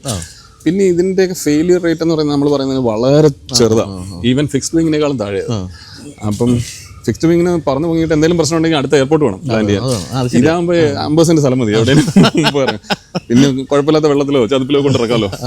അപ്പം അങ്ങനെ നോക്കുമ്പോൾ helicopter is actually the safest. ഞാനും നേരെ തിരിച്ചാണ് വിചാരിച്ചത്. പിന്നെ രണ്ടാമത്തെ കാര്യം അത്രയും കൂടെ കാശും കൂടെ വേണം. അപ്പോൾ രണ്ടും കൂടെ ആലോചിക്കുമ്പോൾ എന്തായാലും ഞാൻ നേരത്തെ ചോദിച്ചൊരു ചോദ്യം പിൻവലിക്കുകയാണ്. അതായത് ഈ വണ്ടിയൊക്കെ വാങ്ങിക്കുമ്പോൾ ഭാര്യ വഴക്കുണ്ടാക്കാറുണ്ടോ എന്നുള്ളത്. ഏതാ ഞാൻ ഈ 6.6 കോഴ്സിൻ്റെ കാര്യമാണ് ചോദിച്ചത്. ഇപ്പോൾ വന്നിരിക്കുന്നത് അതിലൊക്കെ വലിയ സാധനം വാങ്ങിച്ച ആളാണ് നമ്മുടെ മുന്നിൽ നിൽക്കുന്നത്, പിന്നെയാണ് മനസ്സിലാക്കുന്നത്. അപ്പോൾ എന്താണ് ഈ ഹെലികോപ്റ്ററായിട്ട് മുന്നോട്ട് പോയിട്ട് പുതിയ ഇത് ലീസിന് കൊടുക്കുകയാണ്? 2 ടൈപ്പ്. ഒന്നൊരു ക്ലബ്. ഇപ്പം ഒത്തിരി ആൾക്കാർക്ക് ഹെലികോപ്റ്റർ ഇപ്പം ഞാൻ തന്നെ കുറച്ച് നാൾ മുമ്പ് ഒരു ഇപ്പോഴും ചില സമയത്ത് പെട്ടെന്ന് ആലോചിക്കും, ഒന്ന് പെട്ടെന്ന് ബാംഗ്ലൂർ പോയിരുന്നെങ്കിൽ, പെട്ടെന്ന് എവിടെയെങ്കിലും പോയിരുന്നെങ്കിൽ. ഇത് എയർപോർട്ടിൽ 2 മണിക്കൂർ പോയിരിക്കുക, പിന്നെ അത് കഴിഞ്ഞിട്ട് അവിടെ നിന്ന് പിന്നെ 4 മണിക്കൂർ. അപ്പം ആ ടൈമിനെ വാല്യൂ ചെയ്യുന്ന ആൾക്കാർക്ക് എല്ലാവർക്കും ഹെലികോപ്റ്റർ മേടിക്കാൻ പറ്റണമെന്നില്ല. രണ്ടാമത് പറ്റുന്നതിൻ്റെ മാത്രമല്ല, ഇത് മെയിൻറ്റെയിൻ ചെയ്ത് കൊണ്ടിടുക എന്ന് പറയുന്നത് ഭയങ്കര പാടുള്ള കാര്യം. അപ്പം ആ ഒരു പ്രശ്നമുള്ളതുകൊണ്ട് നമ്മളൊരു ഈവൻ ഫ്രാക്ഷണൽ ഓണർഷിപ്പ് പോലെയാണ് അത് വരിക. നമ്മുടെ പഴയ ഈ ടൈം ഷെയർ ബിസിനസ് ഇല്ലേ, അതുപോലെ വരും. പക്ഷേ എന്നിരുന്നാൽ പോലും ഇന്ത്യ ഗവൺമെൻറ് സമ്മതിക്കത്തില്ല ഫ്രാക്ഷണൽ ഓണർഷിപ്പ്. പക്ഷേ അപ്പം നമ്മൾ അതിൻ്റെ കുറച്ച് ഫിനാൻഷ്യൽ എഞ്ചിനീയറിങ്ങും പുറകിലത്തേക്ക് മാറ്റിയിട്ട് ഈ ആൾക്കാരെയൊക്കെ ജെറ്റിൻ്റെ ഓണറാക്കുന്ന രീതിയിലുള്ള ഒരു മോഡലാണ്. അപ്പോൾ അത് അതിൻ്റെ നമ്മുടെ ഒരു IPA. It will work. അത് വന്നു കഴിഞ്ഞാൽ ആൾക്കാർക്ക് ഇപ്പം ബൈജു ഒരു ഹെലികോപ്റ്റർ വാങ്ങിക്കാൻ തീരുമാനിച്ചു. ആസ് ബിഗ് ആസ് ദാറ്റ് അത്രയൊരു ഇൻവെസ്റ്റ്മെൻറ്റ് ബൈജു തീരുമാനിച്ചു കഴിഞ്ഞാൽ ബൈജു ആ ഹെലികോപ്റ്റർ ഇവിടെ ഒരെണ്ണത്തിൽ ഇൻവെസ്റ്റ് ചെയ്ത് അല്ലെങ്കിൽ ആ ഒരു മെമ്പർഷിപ്പിൽ ഇൻവെസ്റ്റ് ചെയ്ത് കഴിഞ്ഞാൽ ബൈജുവിന് ബാക്കി ആ ഗ്രൂപ്പിൽ ആ ക്ലബിലുള്ള ബാക്കിയുള്ള എല്ലാ ഫ്ലൈറ്റ്സും ഉപയോഗിക്കാം, ജെറ്റ്സും ഇതും എല്ലാം ഉപയോഗിക്കാം. അപ്പം ഇവിടെ എന്ന് പറഞ്ഞു കഴിഞ്ഞാൽ ഇതൊരു വല്ലാത്തൊരു സ്പേസ് അത്. അപ്പോൾ എനിക്ക് ഇവിടുന്ന് ബോംബെയിൽ പോകണമെന്നുണ്ടെങ്കിൽ flight has to come either from ബാംഗ്ലൂരിൽ പറഞ്ഞാൽ അല്ലെങ്കിൽ ഹൈദരാബാദ് അല്ലെങ്കിൽ അഹമ്മദാബാദ്. ആ ഫ്രീ ലഗൊക്കെ ഞാൻ കാശ് കൊടുക്കണം, 3-3.5 ലക്ഷം വെച്ചിട്ട്. ഇത് ഭയങ്കര എക്സ്പെൻസീവ് ആയിട്ടുള്ള ഗെയിമാണ്. നമ്മുടെ ആക്ച്വൽ കൊടുക്കേണ്ട കാശിൻ്റെ ഒരു 3 ഇരട്ടിയൊക്കെയാണ് നമ്മൾ എൻഡ് അപ്പ് ഗിവിങ്. അതൊക്കെ ഒരു വല്ലാത്തൊരു, അത് ആൾക്കാർ അങ്ങനെ മൊണോപ്പൊളൈസ് ചെയ്ത് വെച്ചേക്കാം. അതിനെ ഡെമോക്രറ്റൈസ് ചെയ്യുക ഫോർ ദാറ്റ് കമ്മ്യൂണിറ്റി എന്നുള്ളതായിരുന്നു എൻ്റെ ഒരു. പക്ഷെ അത് ഈ പറഞ്ഞാൽ ഇങ്ങനെ ചുമ്മാ മൂടിയിടാൻ പറ്റില്ല, അതിനും കാശ് കൊടുക്കണം ഓരോ ദിവസവും നമ്മൾ എവിടെ. അത് ചെറിയ കാര്യമല്ല. അത് ഈ ആന മേടിക്കുന്ന പറഞ്ഞുള്ള കഥ. ആനയ്ക്ക് പിന്നെയും പുല്ലും ചാർക്കറായി കൊടുത്താൽ മതി. ഇത് അതുപോലല്ലോ. ഇത് സിയാലിന് കൊടുത്താൽ ഇത് പാർക്ക് തൊടുന്നിടത്തൊക്കെ കൊടുക്കണം, പറന്നില്ലെങ്കിലും കൊടുക്കണം. അതെ, നമുക്ക് ഇത് കവർ മാറ്റിയത് കാണാം. പിന്നെ ഒന്ന് അൺവീലിംഗ് സെറമണി. ഇത് ഈ മൂടിയിട്ടിരിക്കുന്നത് കാണുമ്പോൾ നമുക്ക് അറിയാൻ കേട്ടോ, വേറെ ഒരു വണ്ടിയും മൂടിയിട്ടിട്ടില്ല. അപ്പോൾ എത്രത്തോളം ഇത് സ്നേഹിക്കപ്പെടുന്നുണ്ട് എന്ന് നമുക്കിത് കാണുമ്പോൾ മനസ്സിലാവും. ഇതിൻ്റെ നമ്പറിന് കാശ് കൊടുത്തല്ലോ അല്ലേ? എല്ലാത്തിനും കുറച്ച് കൊടുത്തു. ഇത് പൃഥ്വിരാജിന്റെ അഗൻസ്റ്റ് ലേലം പോയ വണ്ടിയാണ്. ആണല്ലേ? നമ്പർ അത് ശരി. ഞാൻ അവരോട് പറഞ്ഞു വിളിക്കരുത്. വിളിക്കരുതെന്ന് പറഞ്ഞതൊരു ബലമില്ലാതെ പറഞ്ഞത്. പക്ഷെ അത് എനിക്ക് ഭാഗ്യത്തിന് കിട്ടിയായിരുന്നു. എനിക്ക് തോന്നുന്നു അവരത് വിളിച്ചപ്പോൾ അങ്ങോട്ട് ടൈം ഔട്ട് ആവുക അങ്ങനെ എന്തോ പറ്റിപ്പോയത് അവർക്ക്. ഒരു കാരണവശാലും ഞാൻ വാങ്ങിക്കാത്തൊരു നമ്പർ 911. പക്ഷേ ഈ വണ്ടി ഇതായതുകൊണ്ട്. ശരിയാണ്, അതിനകത്ത് 7 ഇല്ലല്ലോ അല്ലേ? 7 ഇല്ല. അപ്പം വൈഫ് ഇതാണോ ഓടിക്കുന്നത്? ഓടിക്കുന്നത്. 7979 എല്ലാത്തിലും 7 ഉണ്ട്. അപ്പോൾ എന്താണ് ഇപ്പം ഞാൻ ഒരു പ്രൊഫൈൽ നോക്കിയപ്പോൾ എനിക്ക് മനസ്സിലായത് 2028 കമ്പനിയെ ഒരു 200 മില്യൺ കമ്പനിയായിട്ട് മാറ്റുക എന്നുള്ളതാണ്. ആ ലക്ഷ്യത്തിലേക്ക് പോകുമ്പോഴാണ് നമ്മൾ ഈ പറഞ്ഞ അദ്വൈതയൊക്കെ വരാൻ പോകുന്നത്. എന്ന് വെച്ച് കഴിഞ്ഞാൽ ഫ്യൂച്ചർ, IT-യുടെ ഫ്യൂച്ചർ എന്ന് പറഞ്ഞാൽ ഇന്ത്യ ഏറ്റവും കൂടുതൽ ക്യാപിറ്റലൈസ് ചെയ്യുന്ന IT സർവീസസ് ബിസിനസ്സിലാണ്. സർവീസസ് ആൻഡ് ഇതര ITES എന്നല്ലേ പറയാം. അപ്പം ഈ AI ഒക്കെ വന്നു കഴിഞ്ഞ് കഴിഞ്ഞാൽ അടുത്തൊരു 5 വർഷത്തിനുള്ളിൽ ഈ ഡെവലപ്പേഴ്സ്, എഞ്ചിനീയേഴ്സ് അവരുടെ ഇന്നത്തെ ജോലി ഇല്ലാതാവും, ഓൾമോസ്റ്റ് ഇല്ലാതാവും. ഒരു 55% കുറയും. ഓ, അപ്പോൾ അങ്ങനെ വരുമ്പം what are we going to do in the future എന്ന് പറയുന്നൊരു ചോദ്യമുണ്ട്. ആ ചോദ്യത്തിൻ്റെ ആൻസറാണ് നമ്മളിപ്പോൾ കണ്ടുപിടിച്ച് ചെയ്യും. ഇനി ഇതിനെ മാർക്കറ്റിൽ കൊണ്ടുവന്ന് ശരിയാക്കി എടുക്കണം, അത് വേറൊരു കാര്യം. അപ്പോൾ അതിൻ്റെ ടെൻഷനൊക്കെ ആവശ്യത്തിന് കൂടുതലുണ്ട്. പക്ഷേ സിസ്റ്റംസ് ഇന്നിരിക്കുന്ന ഓരോരോ സിസ്റ്റം ഉണ്ടല്ലോ, ഇപ്പോൾ ടിക്കറ്റിംഗ് സിസ്റ്റം അല്ലെങ്കിൽ ഓർഡർ മാനേജ്മെൻറ്റ് സിസ്റ്റം, ഈ സിസ്റ്റം മനുഷ്യനെ പോലെ ആയാലും എന്ത് പറ്റും? അവൻ തന്നെത്താൻ ചിന്തിച്ച് പ്രോസസ്സുകൾ ഉണ്ടാക്കുക എന്ന് പറയുന്നത്, അത് ചെയ്യിക്കാൻ പറ്റുന്ന കപ്പാസിറ്റിയാണ് നമ്മളിപ്പോൾ കണ്ടുപിടിച്ചേക്കുന്നത്. അപ്പം ഇപ്പോൾ ഓൾമോസ്റ്റ് ശരിയായി. അപ്പോൾ നമ്മൾ തിരുവനന്തപുരത്ത് അതിൻ്റെ സെപ്പറേറ്റ് ഓഫീസൊക്കെ തുടങ്ങി. അതിൻ്റെ ഇനാഗുറേഷൻ 8-ാം തീയതി. ഇന്ത്യ ഗവൺമെൻറ്റും കൂടെ അത് നമ്മളുമായിട്ട് ഒരു ബന്ധമായി കഴിഞ്ഞാൽ പിന്നെ എനിക്ക് മാർക്കറ്റ് ചെയ്യാൻ പിന്നെ വേറെ ആരും വേണമല്ലോ, ഗവൺമെൻറ് ഓഫ് ഇന്ത്യ മതി. അപ്പം അതായി കഴിഞ്ഞാൽ പിന്നെ വേറെ ലെവലാണ്. അത് എന്തായാലും അത് ഒരു പൂച്ച പോലെ വീണ് കഴിഞ്ഞാൽ എങ്ങനെയാലും 4 കാലിൽ എത്തും. അത് വീഴുന്നത് വല്ല സ്വർണ്ണത്തളിയിലാണോ ചെമ്പ് തളിയിലാണോ എന്ന് മാത്രമേ ഉള്ളൂ വ്യത്യാസം. ശരി. എങ്ങനെയാണ് ഒരു ദിവസത്തെ ഒരു എന്താണ് ജീവിത ക്രമം? എങ്ങനെയാണ് ഈ എപ്പോഴും ഫുൾ ടൈം ഓഫീസിൽ പോയിരിക്കുന്ന ആളാണോ? നമ്മളൊക്കെ എപ്പോഴും ഈ സിനിമയിലൊക്കെ കാണുന്ന IT കമ്പനി ആൾക്കാർ രാത്രിയിലും 11 മണിക്ക് തല ചുറഞ്ഞുകൊണ്ട് അവിടെ ഇരിക്കുന്നത്, അങ്ങനെയൊക്കെയാണോ ജീവിതം? അതെ, ഇപ്പം അങ്ങനെ പറയാം. ഞാനിപ്പോൾ കല്യാണം കഴിച്ച് നേരെ ചെന്ന്, അന്ന് ഡെവലപ്പറായിരുന്നു, നേരെ ബാംഗ്ലൂർ ചെന്നു വൈഫിനെ വീട്ടിൽ ഇരുത്തി. അന്നൊരു പ്രശ്നം ഉണ്ടായിരുന്നു ഓഫീസിൽ. ചെന്നിട്ട് 3 ദിവസം കഴിഞ്ഞാൽ തിരിച്ച് വീട്ടിൽ വന്നത്. അന്ന് മൊബൈൽ പോലും ഇല്ല വിളിക്കാനായിട്ട്. അപ്പം അവൾ ചേർത്ത് കല്യാണം കഴിച്ചിട്ട് കളഞ്ഞിട്ട് പോയതാണ്. അപ്പോൾ അത് നമ്മുടെ കമ്മിറ്റ്മെൻറ്റ് കൊണ്ട് നമ്മൾ ആയിപ്പോകുന്നതാണ് ഒന്നാമത്തെ കാര്യം. അതിൻ്റെ പുറകിൽ റീസൺസ് ഉണ്ട്. നമുക്കറിയാൻ പാടില്ല ഇതിനെ സൈസ് ചെയ്യാൻ. അപ്പോൾ ഇത് സെയിൽസ് ചെയ്ത് മേടിക്കുന്ന ആൾ പറയും ഞാൻ 5 ദിവസം കൊണ്ട് തരാമെന്ന് പറയും. ഇപ്പുറത്തെ ഡെവലപ്പറിന് അറിയാം അതിന് 15 ദിവസം വേണം. അപ്പോൾ ആ 15 ദിവസമാണ് അയാൾ 5 ദിവസത്തിൽ ഉണ്ടാക്കുന്നത്. അപ്പോൾ അത് ഡിപ്പെൻസ് ഓൺ, അത് ഓരോ കമ്പനിയിലാണ്. അപ്പം നമ്മുടെ കമ്പനിയിൽ അത്രയൊന്നുമില്ല. ഉണ്ടാവും ഒരു 20% വേരിയേഷൻസ് ഉണ്ട്. പക്ഷേ ആരും നൈറ്റിലൊന്നും ഇരിക്കാറില്ല, ആരും ഓഫീസിൽ പോലും വരാറില്ല. അതാണ് കാര്യം. എൻ്റെ ജീവിതത്തിൽ സത്യം പറഞ്ഞു കഴിഞ്ഞാൽ കമ്പ്യൂട്ടറിൽ ഇരിക്കുക എന്നുള്ളതല്ല, ഓരോ കാര്യങ്ങളെക്കുറിച്ച് ആലോചിച്ച് വിഷമിച്ചിട്ട് ഒന്നും ചെയ്യാതിരിക്കുക. ഇതാണ് എൻ്റെ ജോലി. അല്ല, എനിക്ക് ഈ അടുത്തിടെയായിട്ട് ഭ്രാന്താന്ന് തോന്നുന്നു. കാരണം എന്ന് വെച്ചാൽ ഇത് നമ്മൾ ഈ ഫ്യൂച്ചറിനെ കുറിച്ച് എല്ലാം ആലോചിക്കുമ്പോഴേ ഇപ്പോൾ ജിക്സോ പസിൽ പോലെ ഇതിടുന്നെല്ലാം എനിക്ക് കൊണ്ടുവരുമ്പോൾ അവിടെ നിന്ന് പറഞ്ഞ കളായി പോകും. ഒരു വല്ലാത്ത ഗെയിമാണ്. ആദ്യമായിട്ട് വാങ്ങിച്ച ശമ്പളം എത്ര രൂപയായിരുന്നു? അത് ഈ പറഞ്ഞ പോലെ അന്ന് കയറുന്ന സമയത്ത് ആദ്യമായിട്ട് മേടിച്ച 9,000 രൂപയായിരുന്നു. 9,000. പിന്നെ എനിക്ക് ഊഹിക്കാവുന്നൊരു സാധനം 2001 എൻ്റെ ശമ്പളം 1,00,000 സംതിങ് 10,000. അത്ര എന്താ, ഒരു മാസമല്ല, ഒരു വർഷം.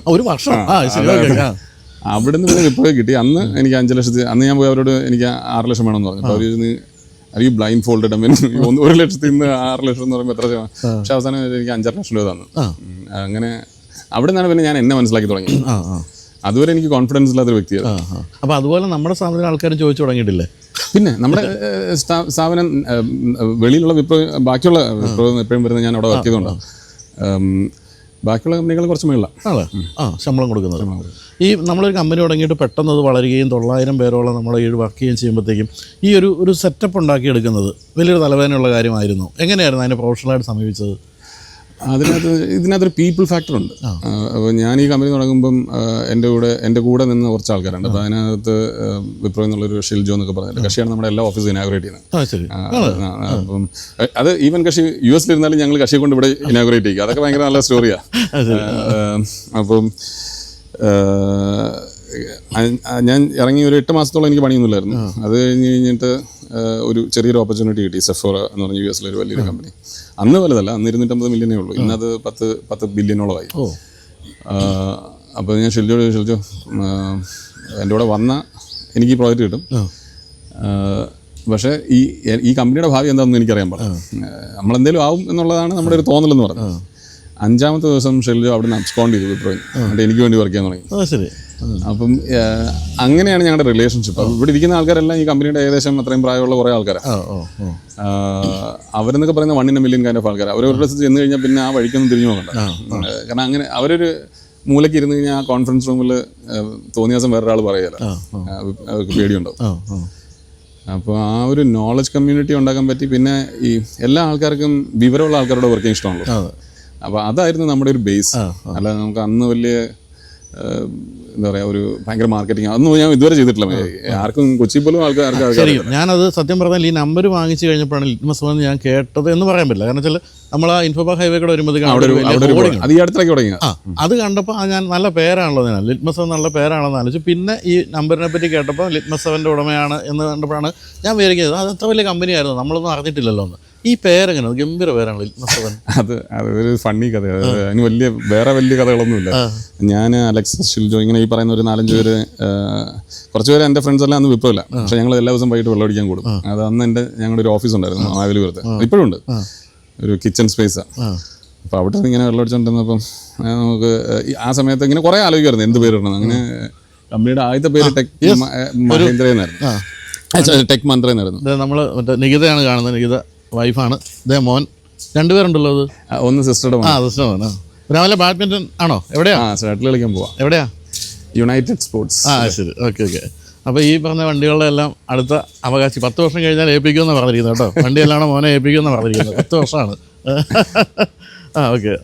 അപ്പോൾ അവിടെ ഒരു അവസാനം ഞാൻ തപ്പിയിട്ട് എനിക്ക് ഈ നമ്മൾ ഇടുന്ന പേര് തന്നെ .com വേണമെന്ന് പറഞ്ഞപ്പോൾ അങ്ങനെ കിട്ടുന്നില്ല, പേര് കിട്ടുന്നില്ല. അവസാനം ഞാനൊരു ഏജൻസിക്ക് കൊടുത്തു, ചെന്നൈയിലുള്ളൊരു 1 point size എന്ന് പറഞ്ഞിട്ട്, ആൽബർട്ട് ഡാലി എന്ന് പറഞ്ഞിട്ട്. അപ്പം കക്ഷി കുറേ ക്വസ്റ്റനെയർ അയച്ചു തന്നു. അപ്പോൾ അതിനകത്ത് ഫേവറേറ്റ് നമ്പർ 7, 10-20 ക്വസ്റ്റൻ ഉണ്ട് അതിനകത്ത്. 1 നമ്പർ 7-ഉം ഫേവറേറ്റ് നമ്പർ എത്ര എന്നുള്ളതും, പിന്നെ 2 what do you stand for. അപ്പോൾ ഞാൻ പറഞ്ഞ അൺഅഡൾട്ടറേറ്റഡ് service, what we say is what we do, nothing more nothing less. അപ്പോൾ കക്ഷി അതിനകത്ത് ഒരു പേര് കൊണ്ടുവന്നത് ലിറ്റ്മസ് 7 എന്നായിരുന്നു. അപ്പോൾ ഞാൻ ചോദിച്ചത് എന്താണെന്ന് ചോദിച്ചാൽ പറഞ്ഞു pH വാല്യൂ 7 എന്ന് പറയുമ്പം വിശ്വസിക്കാൻ എഡിബിളാണ്, അൺഅഡൾട്ടറേറ്റഡ് ആണ്, കുടിക്കാം. അപ്പം ദാറ്റ്സ് എ സിമ്പിളൈസേഷൻ. പിന്നെ ബാക്കിയുള്ളതെല്ലാം സിസ് ഇൻഫോ എന്നൊക്കെ പറയുന്ന പോലത്തെ ഉള്ള സാധനങ്ങളൊക്കെ ആയിരുന്നു. ഞാനിതിങ്ങനെ കുറേ ആലോചിച്ചപ്പം എനിക്ക് തോന്നി ഈ പേര് ഇട്ട് കഴിഞ്ഞ് കഴിഞ്ഞാൽ ആൾക്കാർ ഇതെന്തിനാ ഒരു IT കമ്പനി, കെമിക്കൽ കമ്പനിയുടെ പേരിട്ട് എന്നുള്ള രീതിയിൽ ചോദിക്കും. അപ്പോൾ ഒരു ബ്രാൻഡ് സ്റ്റിക്നെസ് ഞാൻ അവിടെ കണ്ടു. അല്ലാതെ പറയാൻ വേണ്ടി എൻ്റെ ഒന്നുമില്ലല്ലോ ആ സമയത്ത്, തുടങ്ങുന്ന സമയത്ത്. അങ്ങനെയാണ് അത് എടുത്തത്. അപ്പം പിന്നെ ഞങ്ങൾ നോക്കിയപ്പം അന്നപ്പോൾ ഞങ്ങളെല്ലാം കൂടെ ഡിസിഷൻ എടുത്തത് വെള്ളം അല്ലേ. അത് മലയാളത്തിലാകുമ്പോൾ വെള്ളം എന്ന് പറഞ്ഞാൽ നമ്മളിപ്പോൾ കുടിച്ചോണ്ടിരിക്കുന്ന സാധനം അതാണല്ലോ. അപ്പം നമുക്ക് നാച്ചുറലി നേരത്തെ പറഞ്ഞു പ്രകൃതിയുടെ അലൈൻമെന്റ് മലയാളിക്ക് ഏറ്റവും താല്പര്യമുള്ള സാധനമല്ലോ. അപ്പോൾ അങ്ങനെ ഞങ്ങൾ അതെടുത്തു. ശരി. എന്തായാലും വളരെ വ്യത്യസ്തമായ പേരാണ്. എനിക്ക് തോന്നുന്നു ഈ കമ്പനിയുടെ വിജയത്തിന് പിന്നിൽ ശരിക്കും ഒരു പേരോ ആ പേരിനൊരു സ്ഥാനമുണ്ടെന്ന് എനിക്ക് തോന്നുന്നു അല്ലേ. വളരെ ഡിഫറൻ്റ് ആയ ഒരു കമ്പനിയാണെന്ന് നമുക്ക് തോന്നുന്ന, അല്ലെങ്കിൽ സാധാരണ എപ്പോഴും ഒരു IT-യോടെ കണക്ട് ചെയ്തുള്ളൊരു പേരായിരിക്കും അറ്റം വരുമ്പോഴത്തേക്ക്. ഇതായിട്ടൊരു ബന്ധമില്ല. അത് രസമുള്ള കമ്പനിയാണ്. അപ്പോൾ നമുക്കിനി വണ്ടി ഒന്ന് ജസ്റ്റ് ഒന്ന് അകത്തൊന്ന് കാണാം. ഒന്ന് ഓപ്പൺ ചെയ്ത്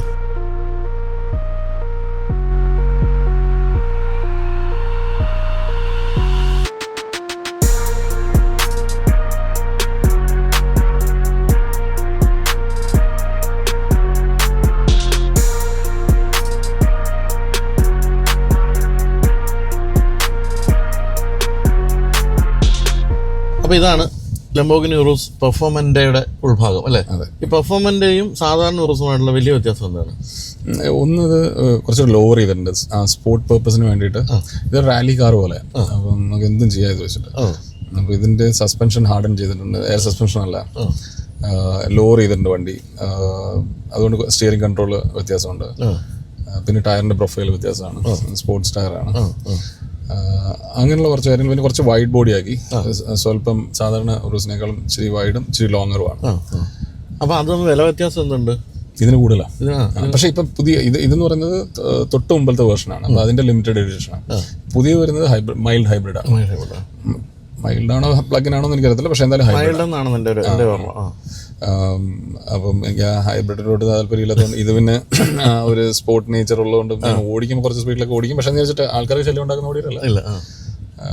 ബാംഗ്ലൂരൊക്കെ ഓടിച്ച് പോകാറുണ്ടോ? ഞാൻ ഡെലിവറി എടുത്ത് ഞാൻ ഓടിച്ചാൽ വന്നു, എല്ലാ വണ്ടിയും അവിടെ നിന്ന് ഓടിച്ച് വന്നു. പിന്നെ നാട്ടിൽ പോകും, ഇടയ്ക്ക് ഇത് വാങ്ങിച്ചവരോട് ചോദിക്കാൻ പറ്റുന്ന ചോദ്യം അല്ലെങ്കിൽ ചോദിക്കട്ടെ, എന്തുണ്ട് മൈലേജ്? സത്യം പറഞ്ഞാൽ ഞാൻ നോക്കിയിട്ടില്ല. എനിക്ക് വല്ല 3-4 ഒക്കെ ഉണ്ടാവുമായിരിക്കും. ഏതായാലും നമുക്ക് ഇത് ഇല്ലാത്തവർക്ക് ഈ വണ്ടി കയറുമ്പോൾ തോന്നാവുന്നൊരു കാര്യം ഇവിടെ എഴുതി വെച്ചിട്ടുണ്ട്, ഈഗോ. എന്താണ് ഈഗോ? അത് ആക്ച്വലി ആ ഈഗോ എന്ന് പറയുന്ന പോലെ തന്നെ കുറച്ച് ഈഗോ ആയിരിക്കും ഇട്ട് കഴിഞ്ഞ് കഴിഞ്ഞാൽ. അതിനകത്ത് ഇതിപ്പോ ഷാസിയുടെയും ഡ്രൈവ് ട്രെയിനിന്റെ കൺട്രോള് ഇവിടെ നമുക്ക് ഓരോ പ്രാവശ്യം ഞെക്കുന്നതനുസരിച്ചിട്ട് ഇവിടെ അത് സ്പോർട്ടീവ് ആവാം, സ്മൂത്ത്. ഇപ്പൊ സൗണ്ട് മാറിയില്ല, മീഡിയം, അത് ടെറൈൻ അനുസരിച്ചിട്ട് നമുക്ക് മാറ്റാം. പിന്നെ സ്റ്റിയറിംഗിന്റെ റെസ്പോൺസ് ഇത് മാറ്റി കഴിഞ്ഞാൽ സ്മൂത്ത്, മീഡിയം. അത് പിന്നെ സസ്പെൻഷൻ ഓൾറെഡി ഹാർഡാണ്, പിന്നെ അത് സ്മൂത്ത് എന്ന് പറയുന്നതിന് വലിയ അർത്ഥമൊന്നുമില്ല. മീഡിയം ഇതാക്കാം. കോർണർ കട്ട് ചെയ്യാൻ ഭയങ്കര എളുപ്പമായിരിക്കും ആ സാധനം. ഇതാണ് സ്റ്റാർട്ട് സ്റ്റോപ്പ്. രസമുണ്ടോ അതിന്റെ ഒരു സംഭവമൊക്കെ? പിന്നെ ഇത് സ്ട്രാഡ സ്പോർട്ട് കോഴ്സ റാലി. ഇത് സമാധാനത്തിൽ ഇപ്പൊ എവിടെയെങ്കിലും മരണ വീട്ടിലൊക്കെ പോവാണെങ്കിൽ സ്ട്രാഡ ഇട്ട് പോവാ, നാട്ടുകാര് നമ്മളെ കൊല്ലില്ല. പിന്നെ സ്പോർട്ട് കോഴ്സ റാലി. ഇത് ഏതെങ്കിലും ഈ മറ്റേ കോയമ്പത്തൂർ പോലുള്ള സ്ഥലത്തൊക്കെ നമുക്ക് ട്രാക്കിലൂടെ അങ്ങനെ എടുത്ത് ഓടിച്ചിട്ടുണ്ടോ? ഇല്ല, ഞാൻ ഇതുവരെ പോയിട്ടില്ല. എനിക്ക് പോകണമെന്ന് ഒരു പ്ലാൻ ഉണ്ട്.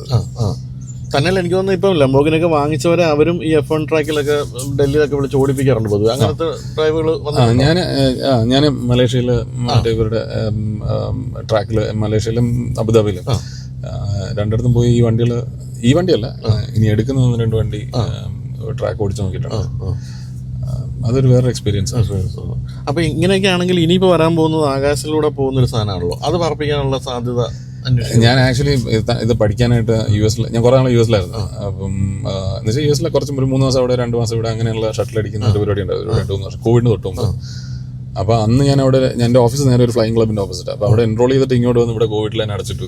അതുകൊണ്ട് ജീവനോട് ഇപ്പോഴും ഇരിക്കുന്നത്. ഞാൻ ആ പരിപാടി ഉപേക്ഷിച്ചു. ആരെങ്കിലും ഒക്കെ ഓടിച്ചോട്ടെ. എന്തായാലും നമ്മൾ ശരിക്കും പറഞ്ഞാൽ ഇപ്പൊ നമ്മുടെ കിയയുടെ ഒക്കെ വണ്ടികൾ കാണുമ്പോൾ അത്രയും വലിയ സ്ക്രീൻ ഒന്നും ഇല്ല അല്ലെ, മൊത്തത്തിൽ ഒരു മിനിമലിസ്റ്റിക് സാധനങ്ങളൊക്കെയാണ്. പക്ഷെ 2 സ്ക്രീൻ കൊടുത്തിട്ടുണ്ട്. പിന്നെ വളരെ ശരിക്കും പറഞ്ഞാൽ നമ്മൾ ഇരുന്ന് കഴിയുമ്പോഴത്തേക്കും ലംബോർഗിനി ആണെന്ന് തോന്നാത്ത രീതിയിൽ വളരെ നോർമൽ ഒരു നല്ല കൊക്കുണ്ടായിട്ട് നല്ല കംഫർട്ടബിൾ ആയിട്ടുള്ളതായിരിക്കുന്നു. പിന്നെ ഇത് ബാങ്ക് ഒലൂപ്സിന്റെ തകർപ്പൻ മ്യൂസിക് സിസ്റ്റം ആയിരിക്കുമല്ലോ, പ്ലേ ചെയ്യാൻ എന്തെങ്കിലും മൊബൈലില്ല. കുഴപ്പമില്ല, നമുക്ക് ഇതടിക്കും, കോപ്പിറൈറ്റ് അടിക്കും പാട്ട് കേട്ടാ, അങ്ങനെ വലിയ പ്രശ്നമുണ്ട്. എന്തായാലും നമ്മളെ കണ്ട് തലപൊക്കി ഇരിക്കുന്ന പോലത്തെ ഒരു സാധനമാണ്. അങ്ങനെയാണല്ലേ? അതാ സ്പേസ് സെൻസ് ചെയ്ത് അതിനനുസരിച്ചിട്ട് ഭയങ്കര ഫീലാണ് അതിനകത്ത്. നമ്മളുടെ തന്നെ സൗണ്ട് ഇതിനകത്ത് വരുമ്പോൾ നമ്മൾ സ്റ്റേജിൽ റെക്കോർഡ് ചെയ്തിട്ട് ഇടുമ്പോൾ ഉള്ള ഒരു എഫക്ട് ഉണ്ട്, ഒരു വേറൊരു എഫക്ട് ഉണ്ട്, അത് ഇതിനകത്ത് കിട്ടും. ഞാനിപ്പോ ഫോൺ കോളൊക്കെ ഇതിനകത്ത് എടുക്കുമ്പോൾ ഞാൻ ആലോചിക്കാം ഇവരുടെ സൗണ്ട് മാറിയൊന്നുമില്ല. ഇപ്പൊ ഈ രാവിലെ ഇപ്പൊ 2 വണ്ടി കൂടെ വരാൻ പോകുന്നു, റോൾസും വരാൻ പോകുന്നു, പിന്നെ ജീവാണും വരാൻ പോകുന്നു. ഇതെല്ലാം കൂടെ വന്നു കഴിഞ്ഞ് രാവിലെ ഇറങ്ങി വരുമ്പോ ഏത് വണ്ടിയായിരിക്കും പ്രിഫർ ചെയ്യാൻ സാധ്യത എടുക്കാനായിട്ട്? കൈക്കും കാലിനും വേദന ഉണ്ടെങ്കിൽ ഞാനിത്, അല്ലാന്നുണ്ടെന്നുണ്ടെന്നുണ്ടെങ്കിൽ പോർഷെ. പിന്നുള്ളത് സൗണ്ടും ഒക്കെ കേൾക്കുന്നുള്ള മൂഡ് പിടിക്കുന്നതാണെന്നുണ്ടെന്നുണ്ടെങ്കിൽ സ്റ്റെറാട്ടോ. ജീവാണ് എനിക്ക് തോന്നില്ല ഒരിക്കലും ഞാനത് സ്ഥിരം പരിപാടിക്ക് എടുക്കും. അതാ മറ്റേ ആ ഓഫ് റോഡ്, അത് ഇങ്ങനെ ഒരു ആനയെ മേടിച്ച് വീട്ടിൽ കിട്ടുന്നുള്ള എല്ലാ ദിവസവും ആലപ്പുറത്ത് കയറി പോകല്ലോ എന്ന് പറയുന്ന പോലത്തെ ഒരു സാധനമാണ് ആ റോൾസും ജീവാണ്. ഞാൻ ആ ഒരു ഇതുണ്ടല്ലോ, ഒരു റോൾസിന് വേറൊരു ഇമേജ് ആണല്ലോ. വണ്ടി റോൾസ് ഓടിക്കുന്ന ആളെയാണ് ചെക്ക് ചെയ്യുന്നത്, ഇത് ഓടിക്കുന്ന അങ്ങനെ ഒരു സാധനമല്ലോ. അത് ആക്ച്വലി ട്രൂ ആ. അപ്പൊ ഞാൻ വിചാരിച്ചു അതുകൊണ്ടാണ് ഞാനത് മേടിച്ചിട്ടത്. അത് എനിക്ക് ഓർമ്മയുണ്ട്, നമ്മുടെ CMSന്റെ MD GPS നായർ സാറ് ആദ്യമായിട്ട് ഇപ്പം ആദ്യകാലത്ത് റോൾസ് വാങ്ങിച്ചാണ്. അപ്പൊ അദ്ദേഹം ഇത് വാങ്ങിച്ചിട്ട് ചെന്നൈയിൽ നിന്നോട്ട് ഓടിച്ചു വന്നിട്ട് കോയമ്പത്തൂർ ഒരു ഹോട്ടലിൽ കഴിക്കാൻ കയറിയിട്ട് അയാൾ ബില്ലിന് പൈസ വാങ്ങിക്കില്ല. സാറാണ് സാർ, റോൾസ് റോയ്സ് ഉള്ള ആളല്ലേ, പൈസ അങ്ങനത്തെ ഇവിടുത്തെ കടക്കാരൊക്കെ കേൾക്കുവായിരുന്നെങ്കിൽ നല്ലതായിരുന്നു. ഞാൻ ഇത് കട്ട് ചെയ്ത് റീലാക്കിട്ടെ. എന്നാലും നല്ലൊരു എക്സ്പീരിയൻസ്. അപ്പം ഈ വീട് വെച്ച് കഴിയുമ്പോൾ ആ ഗ്യാരേജാണ് നമുക്ക് കാണേണ്ടത്. അത് എന്റെ ഒരു സ്വപ്ന ഗ്യാരേജ്. ഞാൻ തന്നെ പേഴ്സണലി കുത്തിയിരുന്ന് ഡിസൈൻ ചെയ്തിട്ടുള്ള സാധനം. അപ്പൊ അതിനകത്ത് കുറച്ച് ബാറും ഒരു സിമുലേറ്ററും എല്ലാം. അപ്പൊ നമ്മളത് കാണാൻ വരികയാണെങ്കിൽ ഡ്രൈവറിനെ വെച്ച് പറയണം, തിരിച്ചു കൊണ്ട്. അപ്പൊ എന്തായാലും അങ്ങനെ ഒരു വീഡിയോ നമുക്ക് തീർച്ചയായിട്ടും ചെയ്യേണ്ടതാണ്. ഇത്രയും ഒരുമിച്ച് കിടക്കുന്നത്. അതെ, നമുക്ക് പിന്നെ അതെല്ലാം കൂടെ എടുത്തിട്ട് ഒരു ദിവസം നമുക്ക് മൂന്നാർ ഗ്യാപ്പ് റോഡിൽ പൊളിക്കാം, അതും ചെയ്യാം. ഇപ്പൊ തന്നെ MBD കേട്ട് കാണും, വരുന്നുണ്ട് പിടിക്കാൻ. അപ്പോൾ എന്തായാലും ഗംഭീരമായിട്ടുണ്ട്. വണ്ടികളുടെ കളക്ഷൻ എന്ന് പറഞ്ഞാൽ വളരെ വ്യത്യസ്തമായ വണ്ടികൾ. സാധാരണ നമ്മൾ കാണുന്നതൊക്കെ വളരെ ഡിഫറൻ്റ് ആയിട്ടുള്ള വണ്ടികളാണ്. തന്നെയല്ല, അതിൽ നിന്നും ഇനി മാറി നമുക്ക് ഈ ഹെലികോപ്റ്ററും ഒക്കെ ഒന്ന് കാണണം. നെടുമ്പാശ്ശേരി വരുമ്പോൾ ഒന്ന് കാണിക്കാൻ കൊണ്ടുപോകണേ, അതും തീർച്ചയായിട്ടും ഒന്ന് കാണാം.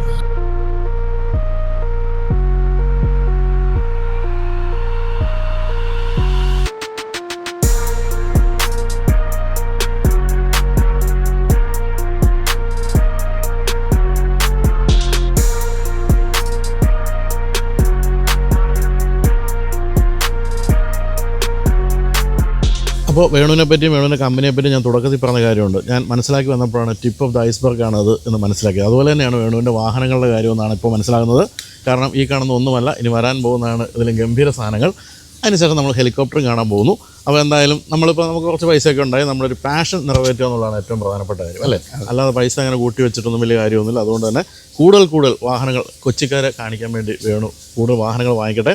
എന്തായാലും ലിറ്റ്മസ് 7ൻ്റെ ഭാവിയെപ്പറ്റി ഒന്നും ആർക്കും യാതൊരു ആശങ്കയുമില്ല. കാരണം ആ തരത്തിലുള്ള എന്താ പറയുക ബിസിനസ് മോഡുകളൊക്കെയാണ് മനസ്സിലുള്ളതെന്നുള്ളതുകൊണ്ട് തന്നെ ലിറ്റ്മസ് 7 ഗംഭീരമായിട്ട് പോട്ടെ. ഞങ്ങളെല്ലാവരും കൊതിക്കുന്ന ഗ്യാരേജുമായിട്ട് നമുക്ക് വീണ്ടും കാണാം. Thank you so much. അപ്പോൾ രാവിലെ എഴുന്നേപ്പിച്ചതിനൊരു ഒരു ഖേദപ്പെടോട് നടത്തിയത്. കാരണം 7:30 എഴുന്നേക്കുന്ന ആളെ നമ്മൾ 6:30 എഴുന്നേപ്പിച്ച് റെഡിയാക്കി നിർത്തിയാണ്. അതായത് thank you so much. Thank you.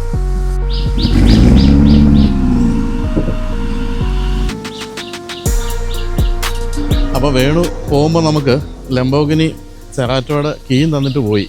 എന്തായാലും ഒന്ന് മാറ്റിയിട്ടേക്കാം. മാറ്റിയാക്കിടാനല്ലേ നമുക്ക് കിട്ടുള്ളൂ, അല്ലാതെ വാങ്ങിക്കാനൊന്നും പറ്റില്ലല്ലോ.